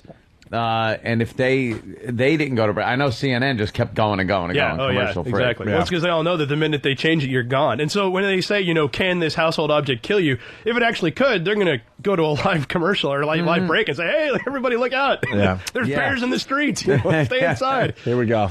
The next one. Could frequent hiccups be a sign of cancer? Watch News 8 at 10. And if you get hiccups, now you're going to be all scared shit. And their tease is all about trying to bring in as many people as possible that could be affected. Make Like, it who effective. doesn't hiccup at this, Exactly, yeah. Well, they do that with, the weather, for example. Like, you notice, a lot of local news stations have told their reporters you have to lead with the weather because it affects all of us. Like, how much did it rain today, for example? How hot is it outside, And one of my friends that works at a local station down in Florida says their edict actually is give them a reason to not run weather as the number one story that day. Otherwise, they're going to do it. Wow. Yeah, there was I remember, last winter, or every winter, as a matter of fact, they'll say, snow in our area. We'll have blah, blah, blah with the forecast. Yeah. And then you watch and realize the area is their broadcast range. Yes, exactly. Which gets to northern Jersey That's right. and areas where the weather is as different as the Bahamas. It's hundreds of miles out. It's just, they'll get like 8 feet of snow and we're at 80 degrees. Yeah. Snow for our area? We'll tell you about it coming up. Are you normal? Thursday at 11 on News 8. Are you normal? These are fantastic. This is the whole thing. Oh, my God. You see people with Down syndrome watching, holding rabbit's feet. This is the Hall of Fame there, Drew. Oh, my Are God, you it's fantastic. normal? Are you normal? What the hell kind of question is it? It's great. Well, local TV guys in particular, at the end of the book, I talk about when media needs to be doing to fix this problem. And The problem really, it's threefold. The first problem is we have a 24-hour news cycle. Yep. So you got to talk about crap all the time. We got all the 24-hour channels on in here, and there's basically garbage on all of them. You know, it's like you just can't. There's nothing to talk about all day long. When you had half an hour to do the day's news, you could fill it with news. But you go all day, and all of a sudden you're like, oh man, we're out of stuff. What are we going to do? Quick, talk about the abandoned horses in Montana for 10 minutes. Then you've got the problem of you've got the fact that nothing's going on all the time, combined with the internet, which really screwed things up for the media. What happened is that when the internet came into play, all of a sudden you can track traffic per article, and it turns out that Newsweek and Time and CNN and all these guys, they do these focus groups, and they say, well, what do you guys like to read in Newsweek? And people go, oh, I like the sports. I like the politics, but nobody ever said, I really like the articles about people fucking dogs. And it turns out if you look at the traffic patterns, that's what people click on. That's what people click on 5, 10 times traffic. People having sex with dogs, Lindsay Lohan's cooter. I mean, anything that has nothing to do with anything, that's what people actually click. So if you're CNN, oh hell. What do you do? Because now you're screwed. It turns out that the business you're in is something that people actually don't care about. Have you noticed CNN.com, they put a lot more entertainment stuff on their front page than hard-hitting news. Yeah, check it right now. There'll be some goofy crap on there. But what's even funnier is you can then compare it to the most popular stories. Guess what the most popular stories are? Yeah. Those articles. Right. Those A lot of links to like Kibbles and Bits and Alpo. They're also, they have a link to The Onion on there under satire. And you click on that, and people have actually thought it's real news. Yeah, well, you know, Yahoo's been doing that for a while with Andrew Sullivan, I think, and some other guys. And in fact, for a while there, they syndicate content, and for a while they were doing the Weekly World News, but in very small print, it said what the source was, and so they say stuff like, "Bad boy seen on moon," and it's like right next to the AP feed, and you're like, "Whoa, holy crap, that guy's real!" Oh, that's great. That guy's real. Got another one for you. The problem solvers have uncovered sexual predators sent to live in our nursing homes. Do you really know who's living down the hall? Could this happen to your mother? This happened to your mother. And you know he means ass sex. Yes, that's right. Just ass sex happening. While she lays there like an invalid, just staring at her fucking teeth on a counter. Her face being rocked into a pillow by an orderly. Working up that baby powder into a paste. Oh, yeah. Could this happen to your mother? Hopefully, she was shitty when I was growing up. I like how they said sent to live, too. By who? Like, you know, the government sent them to the nursing homes. It's part of your parole. We'll let you out, but you have to go and fuck these old people until they die. Send me back to jail. Could your house be making you fat? Tomorrow, CBS 2 News at 5. Your house? How does your house make you? I don't know. If you fucking, is it made of gingerbread, maybe, if you're eating it. Yeah, that's right. Fucking assholes. I am stunned at some of this shit. You know, the best part about it is this all sounds like parody stuff. It's real. You can't make this crap up. That's what FARC is built off of, is it's so ridiculous. You can't make it up. We haven't done news teases in a while, but these are the best of the best that we've collected over the years. That is a Hall of Fame. You could send news teases to Danny if you think you find one that's better than this. Just look any night. I mean, any night on any local news. I mean, the local news guys have it the worst. Mostly the Fox affiliates. Yeah, the local definitely. Fox affiliates have the best ones. Danny at FoundryMusic.com. Here's another one. And the ingredients in shampoo that can make a boy develop breasts tonight at 10. That one's classic. Tonight at 11. There's a bunch of fat-titted boys with shiny hair. That's right. Mike from Babylon. I was a huge fan of Kentucky Fried Movie when I was growing up. Bosco in flames, missiles heading towards New York, film at 11. Yeah, Film at 11. right. These aren't that much, different. No, that's right. That's the problem is that if you made satire ones of these up, people are like, come on, that's not real. But then when you actually listen to the real stuff, you're like, oh my God. Yeah, that can't be real. What the hell? Yeah. And finally, this one. Sex offenders may be in your house at 11. In your house. Yeah, they're just walking around. Hey, go take a look. That's right. Hope they're cooking dinner. There's a guy jacking off to a Jack and Jill magazine.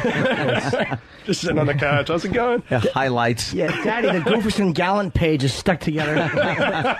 Again. Amazing. Oh, it's awesome, yeah. So, what's the name of the book there, Drew? It's called It's Not News, It's FARC, How Mass Media Passes Off Crap as News.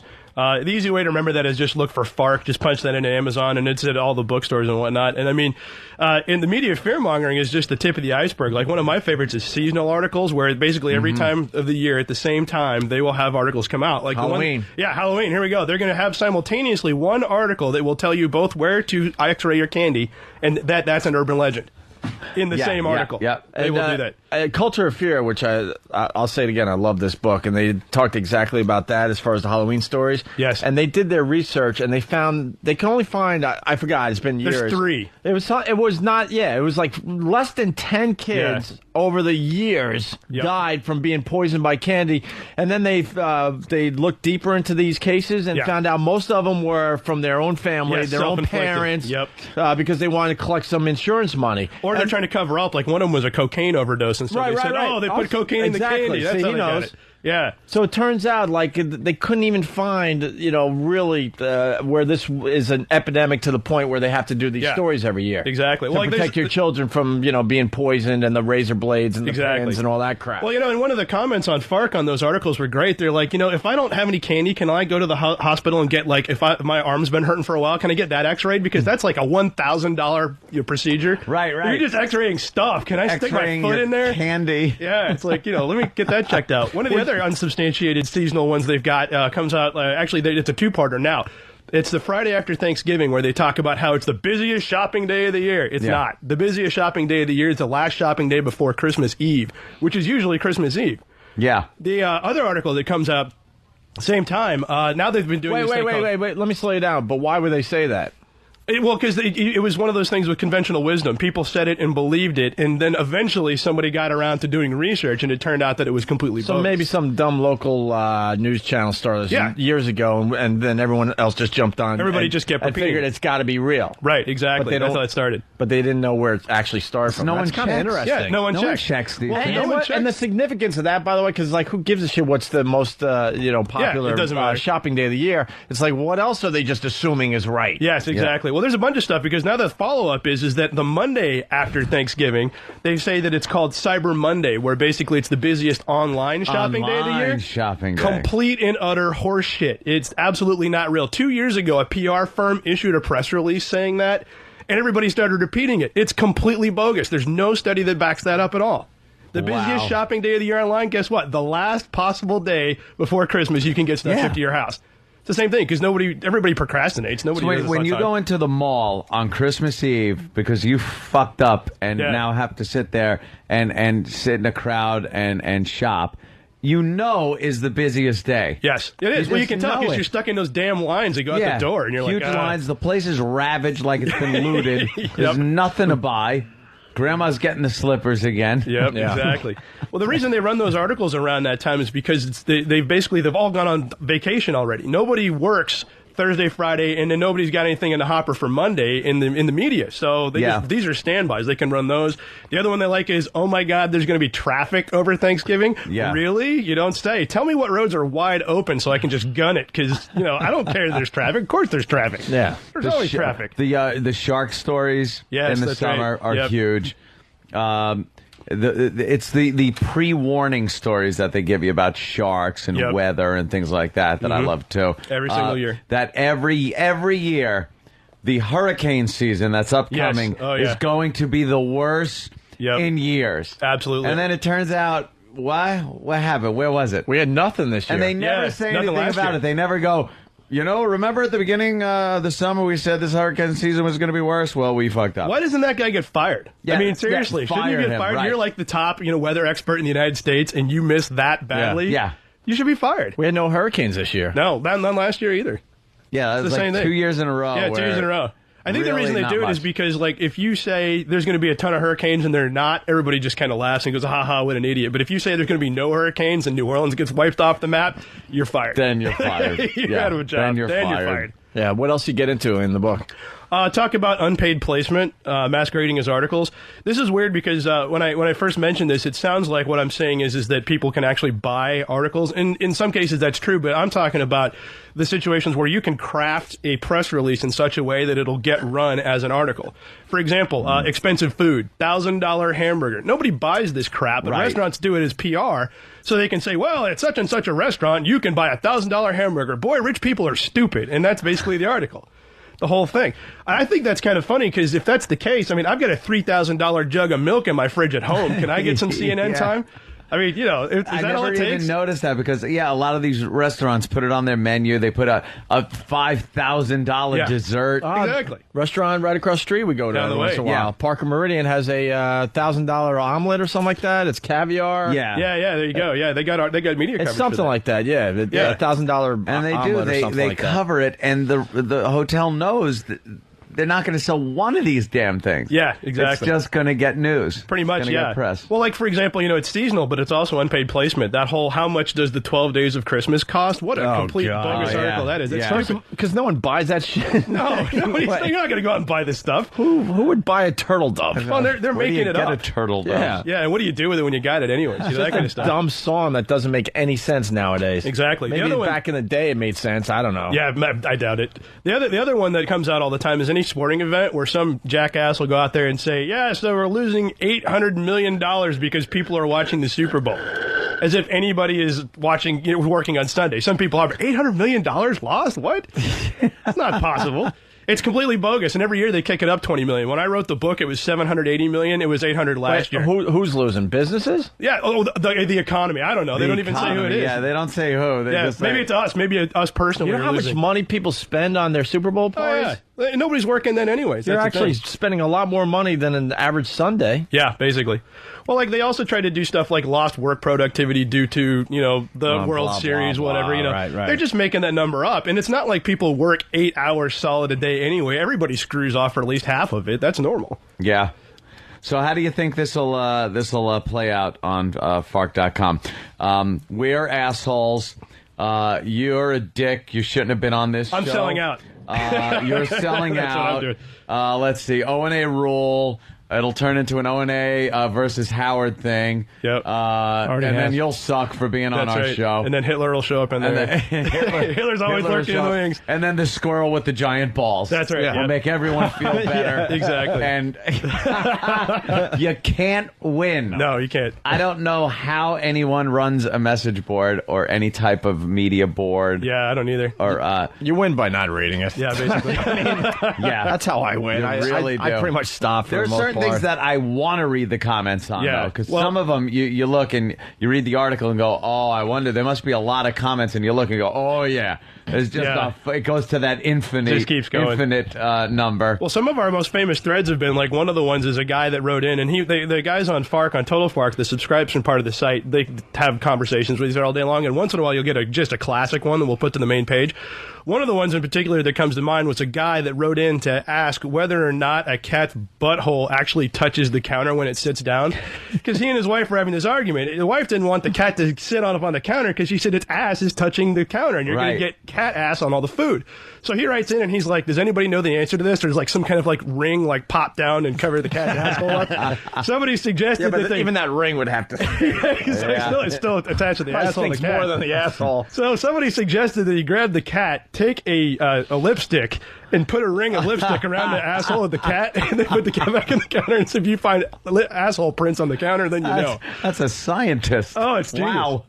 Fantastic. Any response? Yeah, he didn't do it. I didn't put lipstick on his cat. I don't think the cat will sit still long enough. That better be one D-clawed, D-teeth cat. True, you love this stuff. Where does it come from, man? Which stuff? Just the submission to me? Just all this quirky news you find, and the fear mongering, and obviously you wrote a book about it. Like, did something happen growing up where you're like, oh my god, I got to study this stuff? No, what actually happened, I kind of backed into it. Basically, the stuff that I always read in the newspaper was like the news of the weird. Like that would just catch my eye for some reason. Weekly World News, that was a fave. Oh yeah, it was great. All that stuff. Yeah. I would always like find this stuff, and this was like back, and I had when the internet came out, I would start emailing friends of mine when I would find media stuff every once in a while, and so after a while. This was happening so often, I was like, well, okay, screw this. I'm not going to bother you guys with this email anymore. I'm going to put it up on a website. If you guys like it, there it'll be. And that was literally how it started. You really got a passion for it. Yeah. Well, it's did funny you buy because into the whole Bigfoot and Loch Ness Monster crap when you were growing up? Oh, no, not at all. No, in fact, I've actually got a chapter in the book about that. I call it Equal Time for Whack Jobs. Basically, where, like, if you're a journalist, you're taught to give equal time to both sides of a story, right? You know, if you're talking about, Social Security, what's the best way to fix it? Well, these guys think this, these guys think that, right? Okay, well, did the moon landing happen? For example, there are guys that don't think the moon landing happened, and anytime they mention the moon landing, 40th anniversary or whatever, they always got to go talk to those jackasses that think, oh, it's fake, there's a sound stage, Explain the flag, then. Yeah, exactly. It's like the flag is kind of blowing in the wind there. Exactly. There's no wind on the moon. It's like, it's a strange moon wind. But you got these guys, the problem with that is that they give publicity to people that don't deserve it, like the guys that don't think the Holocaust happened, for example. The only reason we know that anybody doesn't think the Holocaust happened is because these journalists put it in as equal time when there isn't any equal time. And it's all funny, but at the same time, there was an interesting story that came out of England where it turns out that a lot of the radical Islamic leaders in England got publicity, and people found them because of the tabloids in England talking to the most obnoxious people they could find on anything to do with Islam. And then all these guys found it, and it turns out they trained them to be bombs and blew up a whole bunch of subways a few years later. Yeah. Thanks for that, Jesus. You get the same people pretty much writing the titles to some of the articles? Or oh, yes. Are they all, because some of them, we read them in the morning and just laugh our asses off some of the titles. Some are hysterical. In fact, I tell people that Very the humor clever. we're looking for is something where you laugh and you're embarrassed. Like, for example, this is actually an article and a tagline. Miss Deaf Texas was hit by a train. That actually happened. Can you imagine that? Just like, what was she doing walking down the tracks anyway? It's like, but that actually happened. Miss Texas was hit by a train. Or like I tell people also, one of the things that happened right after the Columbia disaster was there was an article about, they're going into sidebars at this point because it's 3 days later, nothing to talk about. So they have an article on all the stuff that people are turning in. Because, there's debris everywhere over 100 miles. And so people are finding parts of the space shuttle and turning it in. And so it was an article about stuff that people had turned in that wasn't the space shuttle. For example, somebody turned in a stump. As if, I guess they had trees on the Columbia or something like that. Tree stump. Somebody had turned in a piece of toast, too, which I guess was probably at one point a loaf of bread in orbit that fell to Earth and cooked on the way down or something. I don't know. And the tagline we used was, just because the Columbia is toast does not mean that toast is the Columbia, for example. That is funny, man. Oh, it's great stuff. The book is what there, Drew? It's not news, it's FARC, how mass media passes off crap as news, and you'll laugh your ass off the entire way through. It's not a very serious book, but at the same time, you come away and you laugh and you think, crap, this stuff is right. Right on. Yeah, I can't read. I'm going to read that one. Excellent. And I mean it this time. Yeah, cool. Sometimes people give us books, I go, I'm going to read it, and I don't. But this one I'm going to read. Actually, the same thing happens to me. I get them shipped in. I'm going to read that, and then, why would I? But this one I'm going to read. Excellent. Hey, Stephen King liked it. That's what I tell people. Oh, there you go. He did. We got a jacket quote. He actually liked my book, too. Yeah, excellent. I made that up. No, you actually got a quote from Stephen King? Yeah. God damn. My mom went to high school with him, that's why. He's, really? Yeah. Oh, really? Yeah, well, yeah. She didn't know him, vice versa. She was kind of a creepy guy, whatever. But it turns out that also the publisher that we got this under, his wife is Stephen King's agent. And so at one point he was in town for a Red Sox game or something, and they gave him a copy. Can you, of course he was. Yeah. Like one of those damn socks. We're trying to get Stephen King on the show. Oh, very cool. Because he's got a great take on pop culture. Oh, yeah, sure, yeah. Does he still write for Entertainment Weekly? Yeah, he does, yeah, every week. I used to read it all the time, and I haven't in a while, but, man, it's great. Yeah, he wrote a fantastic article after Virginia Tech about, the fact, like, if you're a teacher, because he's taught, how do you recognize somebody that's likely to shoot up an entire school? And he says in his entire teaching career, there was one guy that he remembers that wrote some of the most horrific stuff. He's like, there's horror writing, and then there's guys you think will actually do it. And he says there was one guy that he remembers that hasn't shot anybody to his knowledge, but there's one guy, and he wonders about that guy to this day. Oof, wow. Yeah, creepy. And every other person he just thought was just some kid. Yeah, just idiots. Creative writing. Just some dumb kid. That's right. Yeah, pretty much.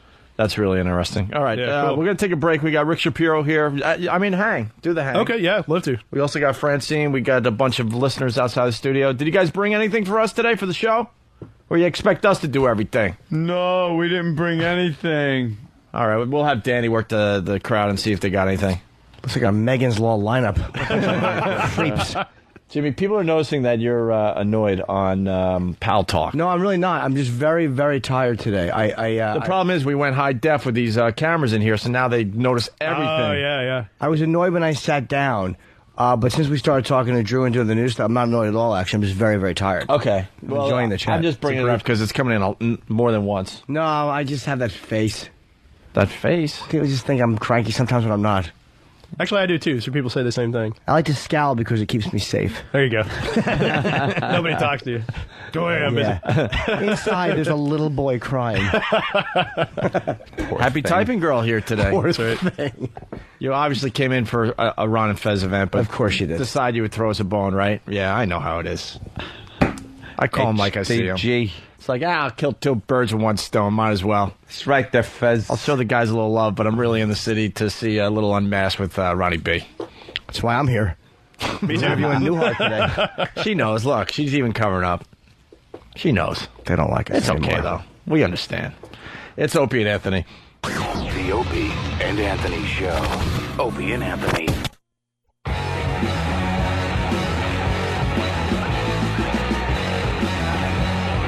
Joining the program, Rick Shapiro, everyone. And, of course, we got Drew from Fark.com still sitting in. What's up, Rick? Nothing. I'm just restless. Why are you restless? I'm not getting laid enough. Isn't your chick right over there, though? Yeah, but she knows I can't get hard till business gets better. What? Is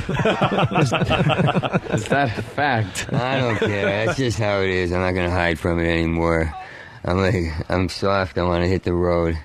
I could have said it cuter. No, no need. No, that's fine. She doesn't mind you saying that? No, she doesn't mind. You all right with that? I'm fine with that. All right. You playing with yourself then? Me and the shower head. Shower head. Yeah. She's using the shower head, Rick. Yeah, it's starting to get harder. So I'm all right. My girlfriend does the same thing, but it's with the tub spigot. She'll just fuck her own ass against the wall. Against the wall. You can take a pill for that.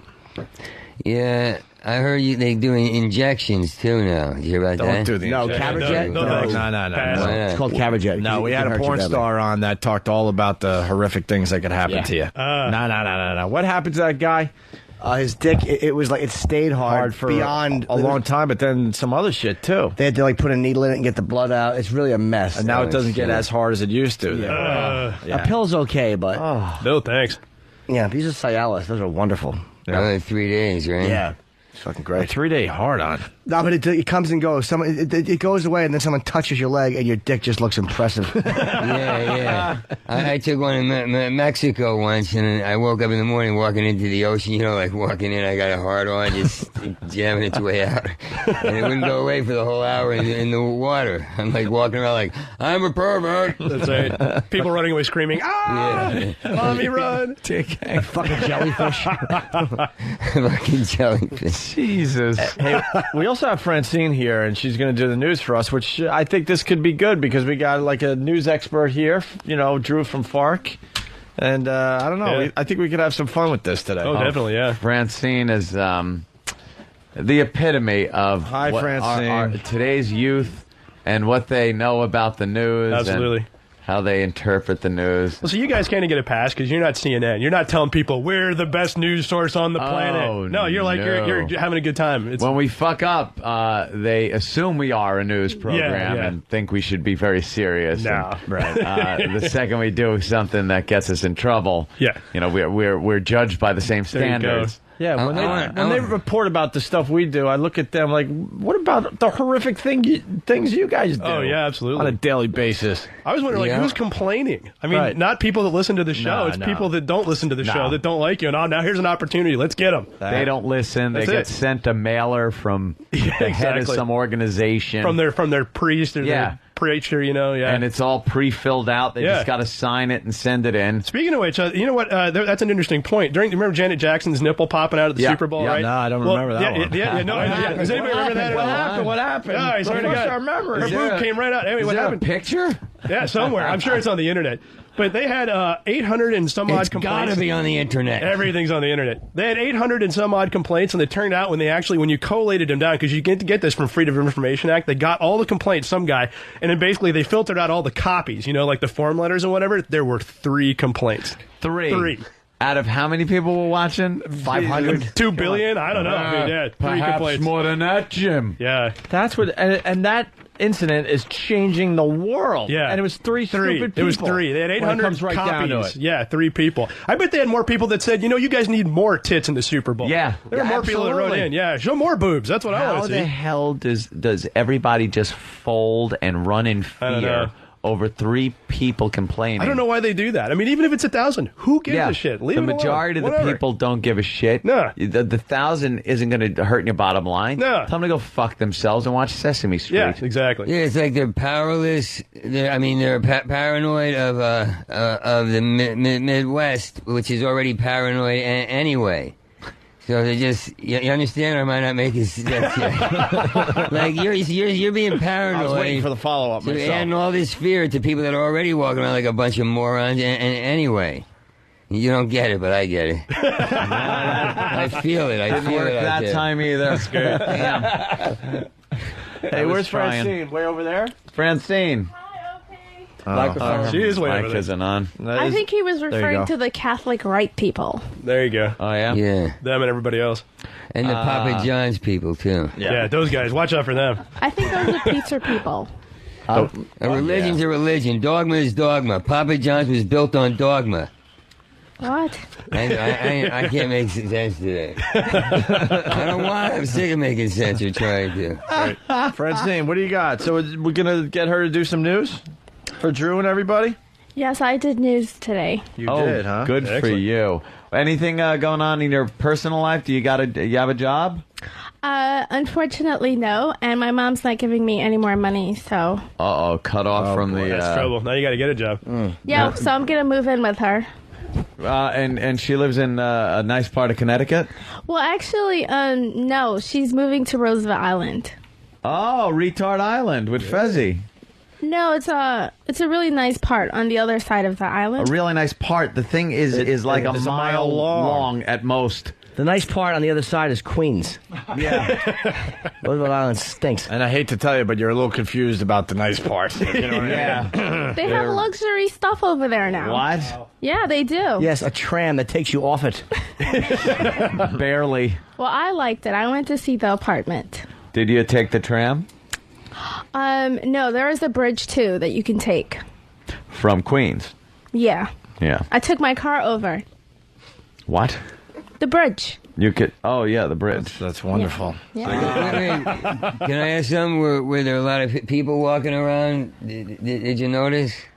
Yes, I did see some people. Because when I went up there, I thought everyone was dead. There was nobody walking around at all. Yeah, it's like a ghost town that's pretty much right before Manhattan starts. Roosevelt Island? It's a ghost town. You don't. He's right.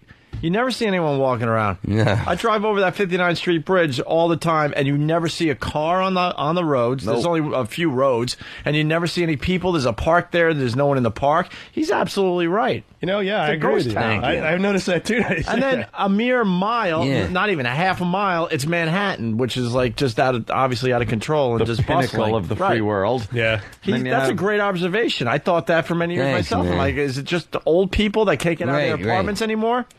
No, I believe it's people who used to be on welfare and new rich people that are moving into the luxury condos. We don't Wow, pay they the wouldn't thing. get along. I heard that on a boat ride. Yeah. You'll hear a lot of things on boat rides. All right, so Francine, you got the news for us? Yeah, but I would like to say something. I discovered something called unemployment insurance. So you're getting unemployment. No, I'm not, because I'm not qualified for it anymore, because I got a job right away. So I want to tell everybody, if you lose your job, look into it. Look into unemployment? Well, you're really spreading some news there. Because I didn't know what it was. That's cutting edge. Well, maybe up is down today. I don't know. Yeah. Maybe black is white. Yeah, but, You mean maybe this is profound? Yeah. You paid into unemployment, but you didn't collect it when you got fired or laid off? Well, what I did was I ran out and got a small part-time job somewhere. So now I work too much, even though I don't make anything, to actually be qualified for it. But I didn't know what it was before I got the job. So now I know. Next time I get fired, I'm not going to go. Oh, now that you know, no, you'll work for a little while and just go, fuck this shit, and then you just leave and collect unemployment. Yeah. No, not necessarily. If I get fired again. All right. Not necessarily. Yeah. Hey, Francine. Yeah. This is Drew from Fark.com. You know what Fark.com is? I believe it's a website. Well, .com might have She's been sharp. Giveaway. Yeah. You don't know what kind of website it is? It's a biggie. It's a biggie. Is it like YouTube? Yes, it's just like. It's exactly like it. Yeah. That's good. No, it's like. Forget it. Do you like YouTube? I've seen a couple of videos. What's your favorite YouTube video? Dirty ones. No. I think it's that new Britney Spears one. That guy, Chris Crocker. Why do you like that one? Because my sister showed it to me. That's all it takes to be your favorite video? Because usually I just Yahoo and respond to people on Yahoo. I think this explains the popularity of YouTube, though, doesn't it? Yeah. 1 million videos of people getting kicked in the nuts and tased. Why do you like that video besides your sister sending it to you? I really don't know. Can you imitate it? Well, I think he says, leave Britney alone. And then he shakes his hair. And I thought that was really neat. Oh, that idiot. All right. You guys had played it that day that my sister showed it to me, so that's why I think I kind of like it. You can't be on our show anymore. What? I'm sorry. What? Because I don't like the video? No, you said you liked the video. Okay, I hate it. It's terrible. All right. How about the news? That's why it's hard to talk to people now, because everybody's into the internet, and sometimes they send videos that suck, and they go, but it's funny, the cat rolled around in the milk. You know, something like that. It gets boring. It just gets boring. That's so true. Yeah. You get to see what other people think are funny, and you're like, wow, man. It's horrible. I've known you my whole life. I didn't know you were such a zero when it came to comedy. Anything with FWD in front of it in my email gets fucking spammed. Oh, forward, yeah. You forward me a video you think is funny, I'll fucking spam you. I will never watch. Yep. All right. And you'll never send me another email. Stop sending me fucking forwards of your videos. They stink. Well, there's one right there. Look, come on. The Otters holding hands. Let's all great. enjoy. There it is. Sit back and enjoy the Otters holding hands. And that's how great all it is. a motorcycle tire would look cutting through both of them. Yeah, I was just thinking, I need more than that. I need more. Actually, are they alive? Oh, no, that one moved. Yeah. Okay, I was going to say, there could be a couple dead otters holding hands. I think this is officially the hottest, the most viewed video on YouTube. Yeah, that's great. It's up there. Right up there? Evolution of Dance is still that guy. Know what sucks about that guy? He made that video probably 10 years ago. Yeah. They had him on Ellen DeGeneres, and he's a fat guy now. And Ellen wanted him to do it. He finally had his moment, and he couldn't. He was out of shape. Couldn't do it for 5 minutes. So they had to do like a real short version of it. All right, Francine, news or what? Sure. Rick, you're gonna love this. Okay. Mayor Bloomberg's company is in deep shit for demoting pregnant women. Mayor Bloomberg, who initially denied he knew of these circumstances, is now saying that, quote, I am the majority owner and I know what's going on. Well, here's my opinion. Let's face it, pregnant women are a liability. They're emotional wrecks with fat feet and leaky tits. If there's anything we can learn from this incident, it is not that Mayor Bloomberg is a liar, but we as a human race need to figure out alternative ways to reproduce. Amen. Alternative ways to reproduce? How do you do that? And apparently we're doing it wrong, I guess. Yeah. How are you going to do that, Francine? We'll find out other ways to have babies besides women carrying them, because I don't want to carry any. Oh, I heard if you let a girl blow you, but you make sure you keep her lips closed after, the sperm doesn't die and it gestates. That's what we should do. You should blow a load in a girl's mouth, and then she spits it into a baboon pussy real quick, and that carries That's the carrier. baby. Absolutely. I think that requires some field research here. Yeah. I think it'll be Gotta look into this, But amazing, right, Drew? Yeah, it's great. Well, I mean, I just saw Happy Typing Girl's panties. You got to be careful on those bleachers. Oh, fantastic. Wow, you Got to be shouldn't have very said that, careful 'cause on I those didn't see bleachers. it. I know, it's too late now. I turn around, it's gone. What color Yeah. are they? White. Nice. Right? Thumbs up for the white. damn there you it. go. There you go. Damn, I She's could've- embarrassed. Here, next time, could've just done hint the to old us like Zoom. off the air so we can peek. White panties are too innocent. Well, it's Aren't you? I feel like Christopher Lloyd on the show right now, just blurting shit out. White panties too innocent. That's right. It's annoying too because the guy next to her with the glasses has got his fucking legs as wide as two, like he's fucking, like he's pushing out a calf. He's he's hoping someone sees his plum. Fucking ruby red ball bag sticking out of the right side of his jockey. Good. All right, Francine, move on here. Drew might discover you today. You never know. Ooh. That's right. Wait, was that sarcastic? No, that's good. Why are you holding your nose? I'm just wiping it. Are you nervous in the new studio? I like the new studio. What do you like about it? It's really big. You like, but you're a size queen. You like big, right? Yeah, it's like a conference room. It's nothing like a conference room. It looks like a TV studio. There's many I know, things there's it no looks big like. table. What are you talking about? Conference room. Well, it's got walls and a door. It's a room. It's got a table. All right, the next story, Francine. Idaho Republican Senator Larry Craig is backtracking yet again has decided to work to his January 2009 term. Senator Craig, who was busted in Minneapolis airport men's room, allegedly trying to solicit sex from an undercover cop, insists that he's neither a turd burglar, neither a pillow biter, and that the faggotaceous allegations against him are all false. Senator Craig's Republican peers, especially Republican Representative Nevada Senator John Ensign, insist that he steps down. Senator Craig joins butt-loving Republicans Mark Foley of Florida and Jim McGreevey of New Jersey. McGreevey's a Democrat. Hey, Oh. but I like that you did a little research into the subject. Yeah, that's good. That's very Got good. a couple of names. Yeah, it's terrific. What do you Not think of the bad. Larry Craig situation? What do you think about guys getting sex in bathrooms? I don't think it's really a big deal, but he's married to a woman, which is not cool. That he's married to a woman? Yeah. I mean, Isn't like, that's not cool? yeah, because she's a chick, you know? So if he really wants to have butt sex with guys, I think he should divorce her. Yep, just go out and start fucking chugging down on mules. Maybe he's just gay, but afraid of the gay community. I knew a gay guy who kept saying, I will not hang out with the gay community. I know I'm gay, but I will not hang out with the gay community. And it's like, you're a fag. Just go get blown. You know, do your thing. Ride the wild horse, I say. Don't sit there and say, I'm only part of the gay community. Who are you going to meet? Men who don't want to fuck you? God damn it. Oh, my God. How many more stories you got there, Francine?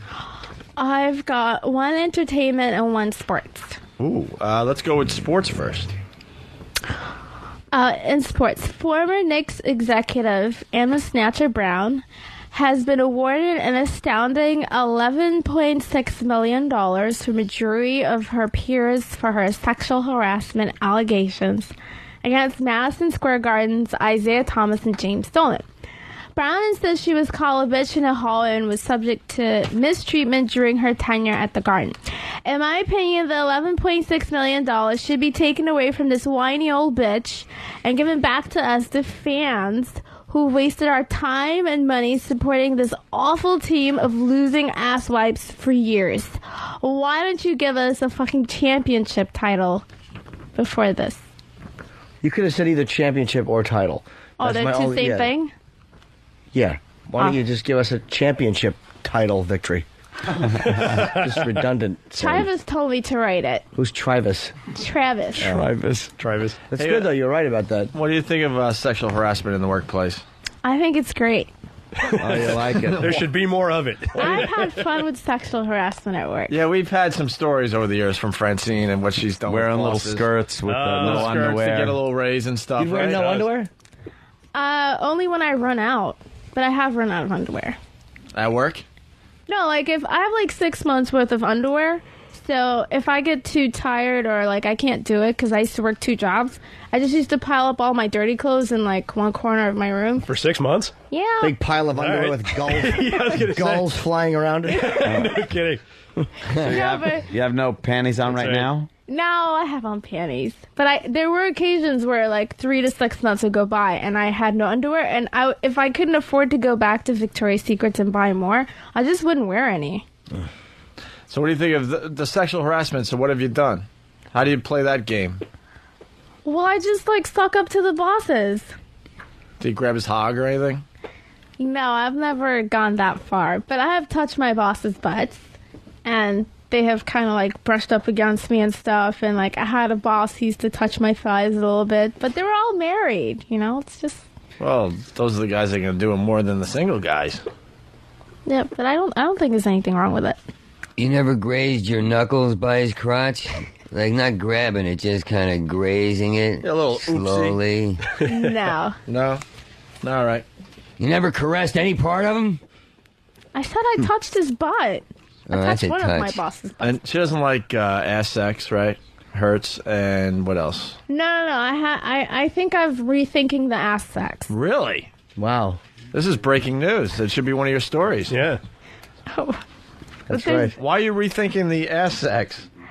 I don't know. I think I'm starting to think about it more these days. You should have a big banner hanging over, like on your back. Shitter reopened for business.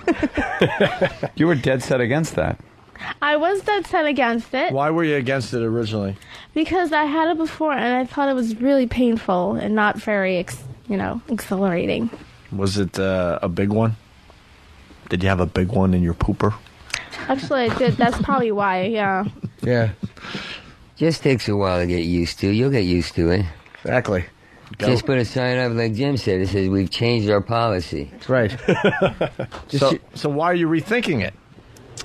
Did you know it hurts. Something with a finger or a dildo? That's right, my finger in my butthole. Oh, yeah? I put it in the shower the other day. It felt pretty good.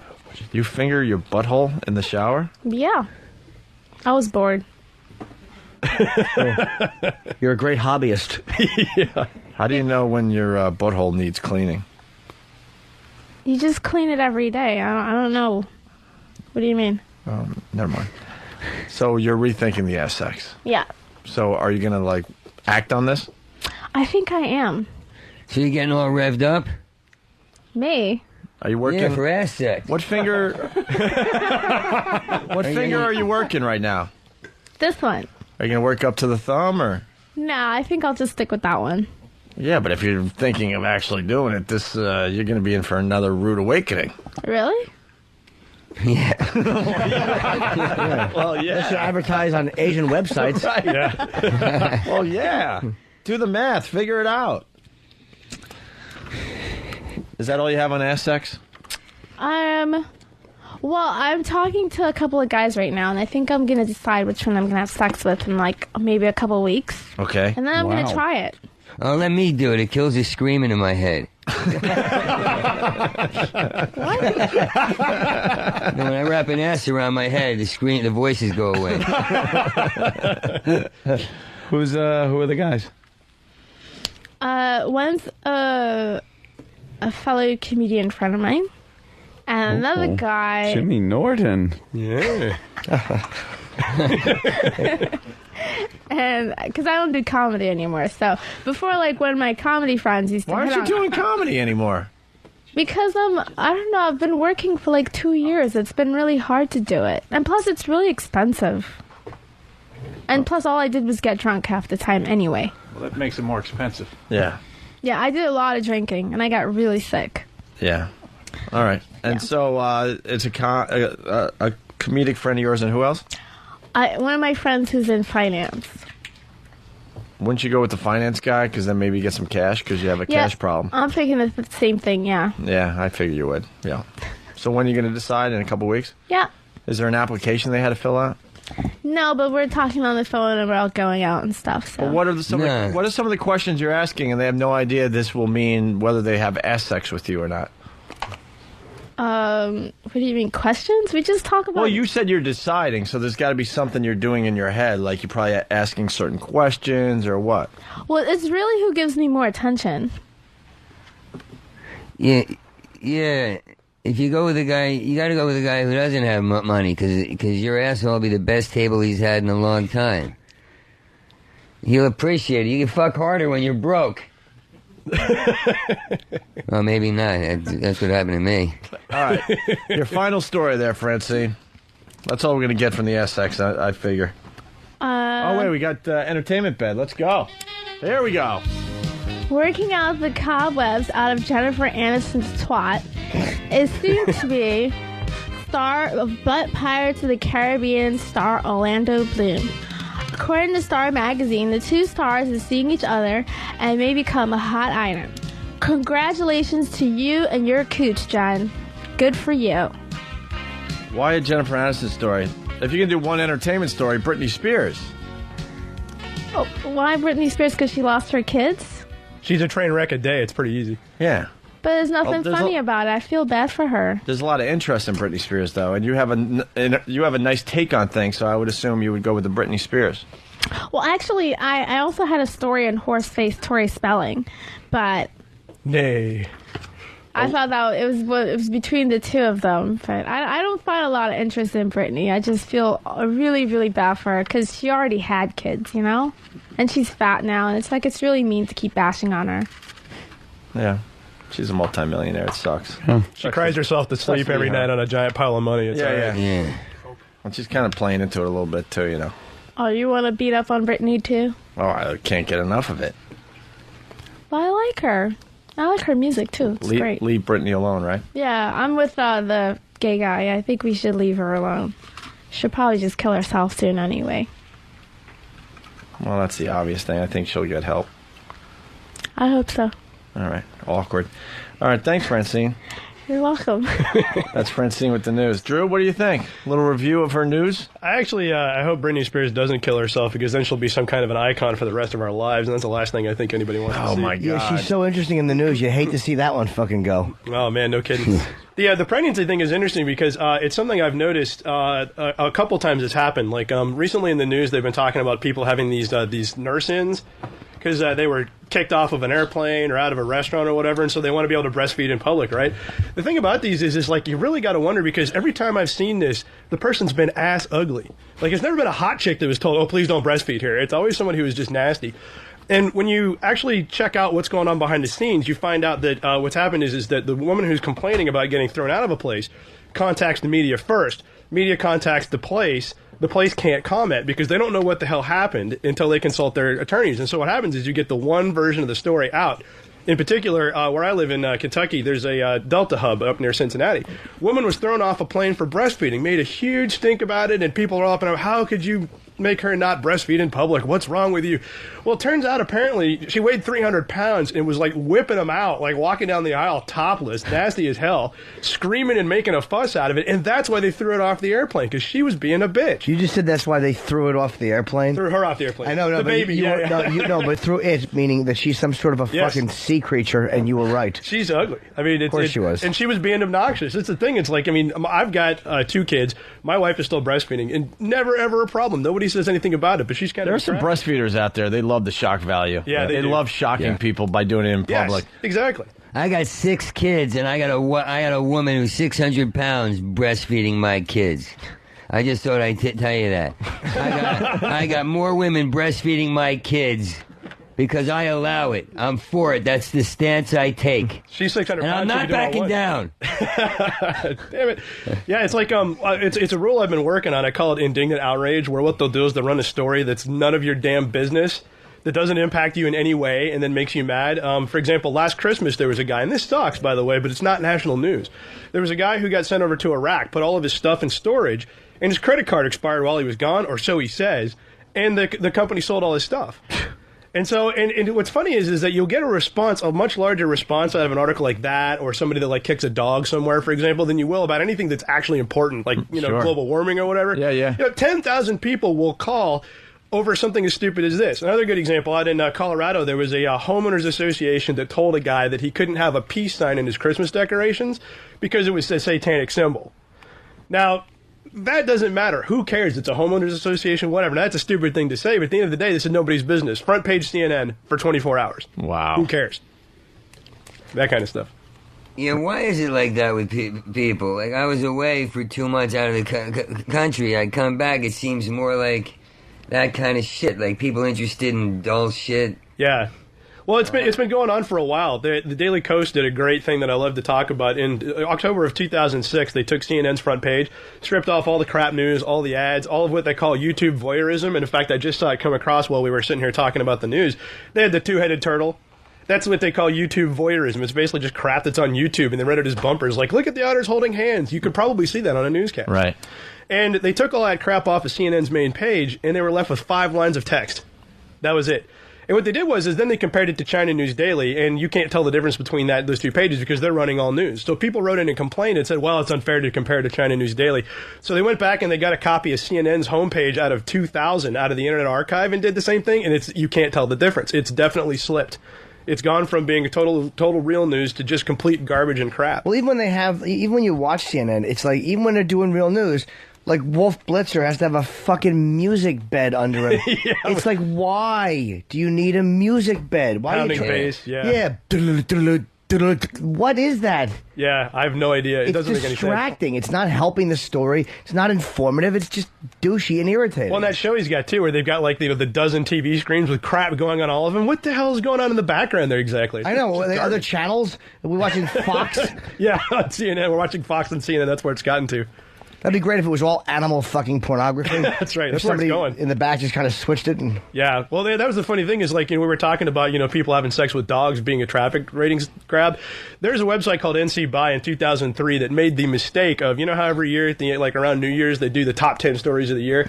Well, and usually they'll pick, the biggest stories of the year, and it's editorially controlled. Well, this North Carolina newspaper made the mistake, and I've never seen anybody do this again, of doing it based on traffic to articles. Number 1 article for 2003 was a guy who beat his son to death because he caught him in a barn fucking the family dog. Wow. Number 1 story. It was fantastic. That's a big one. How old was the kid? Like 12, 13, I don't know. What kind of dog was it? I have no idea. Golden retriever or something, I don't know. Hey, Drew. I think you're boring, Anthony. Yeah, you fell asleep over there. Look at that. It's great. I have a question for Drew. What's up? What's the peace symbol that resembles the Satan symbol? It was just basically somebody trying to make a big fuss out of it, and so somebody claimed that the peace symbol is a satanic symbol. I have no idea. Well, which peace symbol is that? I'm really confused. There's only one. It's that one. Isn't it this? No, the circle with the lines through it. Okay. You familiar with this? You've seen it many times. It looks like the Mercedes symbol. Yeah, that's it. I thought the satanic symbol was the one with a star in the middle of the circle. Yeah, the pentagram. Okay. I was just trying to, catch everything. It was just a lot of stuff. Oh, Francine, don't be fresh. We lost Anthony, and everyone's just having a casual conversation. Yeah. I feel nauseous, too. I feel like I'm going to puke since we said... When I eat too much fruit mixed with coffee, it does something in my stomach. Anthony's out cold, and we're continuing the radio. We should all jerk off on him. We should just leave him, and he'll wake up. Just keep the channel live with him sleeping. There you go. You just lower the shade. I blame you, Drew. You put him to sleep. I know. I'm sorry. Bill O'Reilly found out that the 2 otters were gay on YouTube, and he says he's not against otters, just otters having gay sex. So he's not against gay otters. That's what a general said. A senator said, the general said, I'm against homosexuality. And this senator back here said, I agree with what he said. And then the press came down on him and said, this is how you really feel, that you're against homosexuality? He goes, I never said I was against homosexuality. Homosexuality's fine. I'm just against homosexual sex. So what are they supposed to do? Go to Starbucks and just wave at each other? And wave different CDs at each other? Go to Target and talk about sheets? Exactly. All those turgid cocks. No one can do anything with them. I know. Turgid. Turgid, I gotta look that up.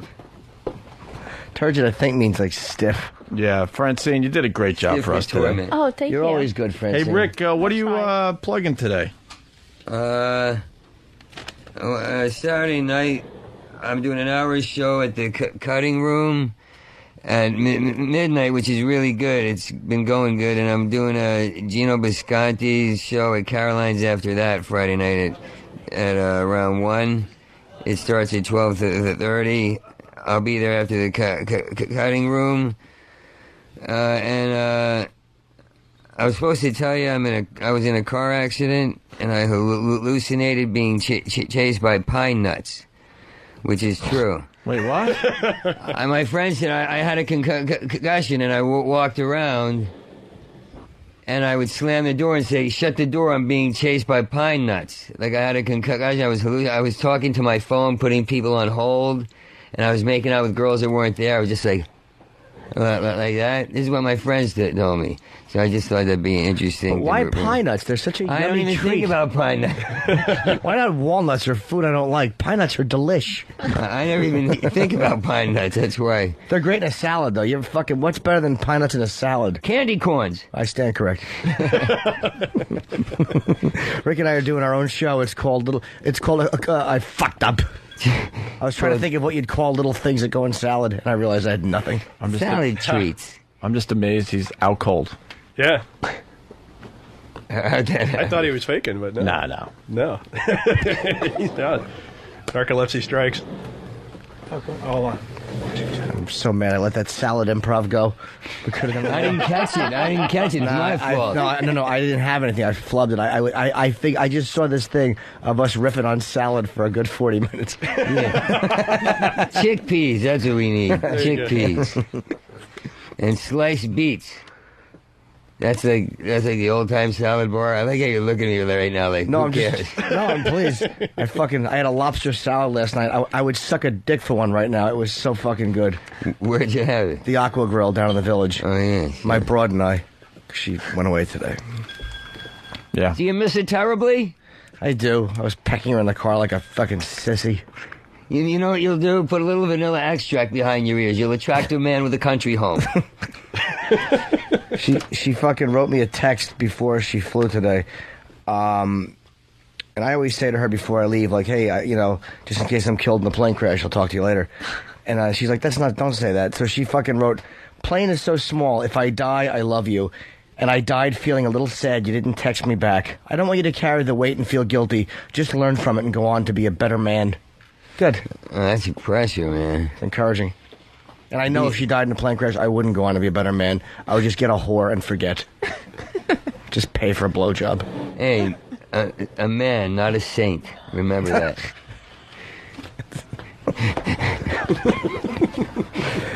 I deserve more. That was very funny. Yeah. Let me see. So Rick is going to be where? Hold on, let me see. At the Cutting Room Saturday night. Is that Saturday? Yeah, 1 hour show. Cutting Room 12 midnight, but it's good because I throw in like Paul Anka music to bits, like Hitler listening to Tom Jones and changing his mind about the Holocaust. And the Cutting Room thing is going to be every week, Wednesdays and Saturdays. But this week's important because I get to advertise it here. My head's killing me. Rick's a great live show. If you haven't seen Rick live, he's really, really smart and funny.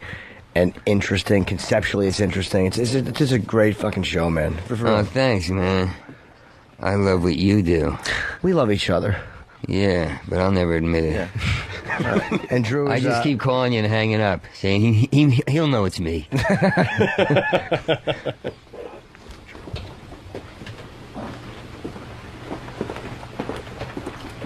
Is there? Turn that mic on in there.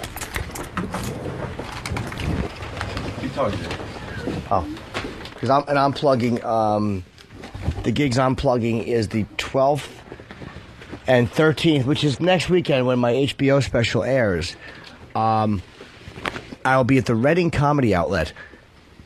It's in the Sheraton in Wyomissing, Pennsylvania, and then I believe the following weekend, which is the 18th and 19th. for the 19th, 20th, whatever the fuck it is, I'll be appearing in Danbury, Connecticut at the Treehouse. I'm doing small rooms to promote and to work on my new hour. So I want to do small, intimate rooms and not big clubs. So like 150 seats or less is pretty much going to be the rooms I'm doing. And, of course, Drew's book about FARC. It's not news, it's FARC. How mass media tries to pass off crap as news. And, you know, FARC is a great website, and they've been a great friend to us. So, you know.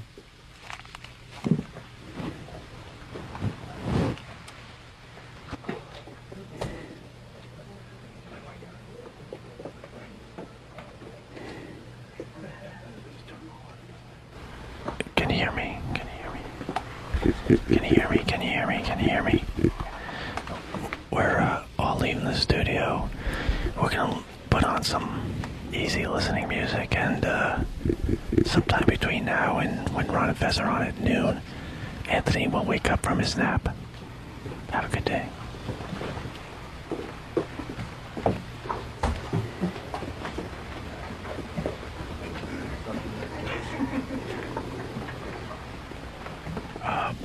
We're still looking for the music. It's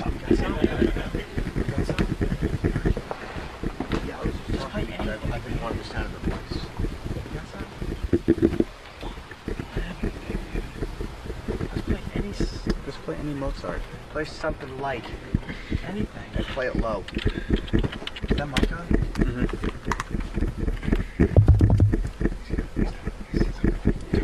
Cue me. Yeah. Yeah. Okay. Play it low, nice and light. Low.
I should have known. Sam. Yeah. To the hyenas.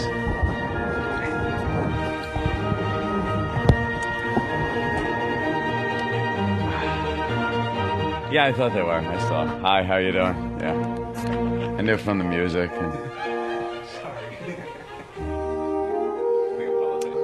Why else? I'm sleepy.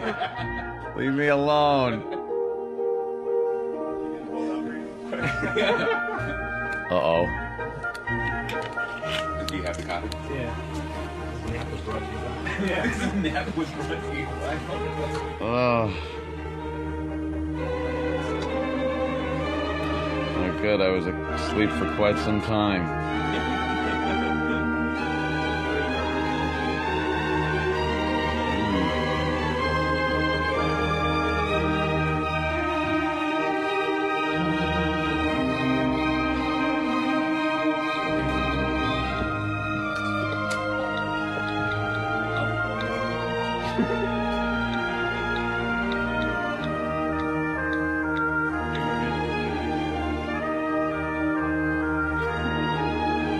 Great.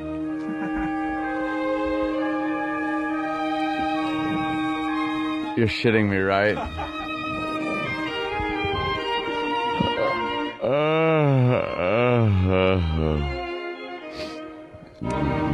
Line of the day is frozen. I should have went to sleep when Danny left. I was up too late. I made it in, but I couldn't make it to the finish line.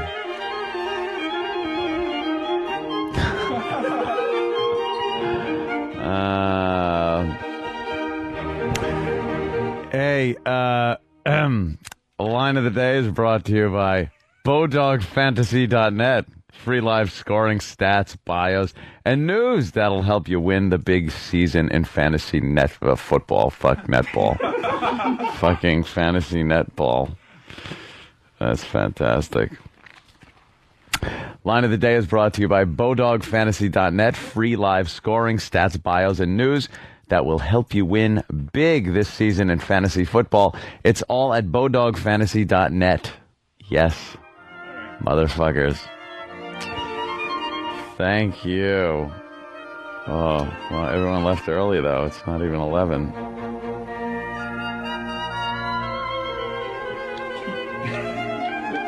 Still being taped. So, I knew I was going to sleep, too. My eyes were done.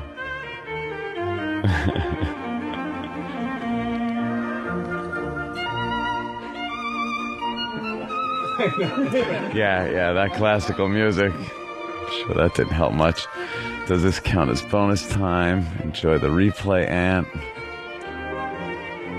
Glad you're not a pilot.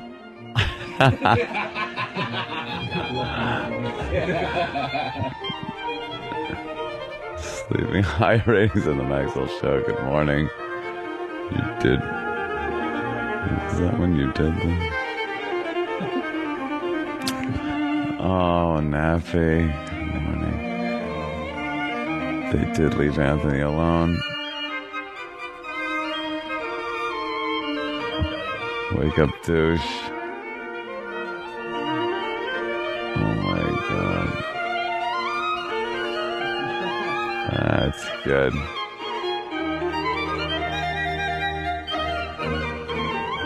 You're kidding. I should have been out by fucking over at CBS. Oh.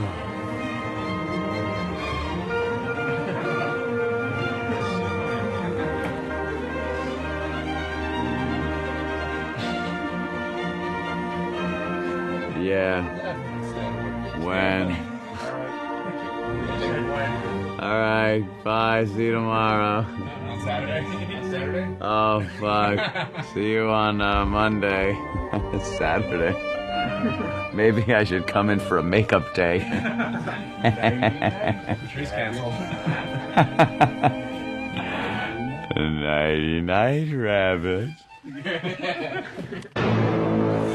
Every knee must bend, every head must bow, every tongue must confess thou art the greatest of all time. Ella, A. Yeah, we suck. Opie and Anthony, y'all.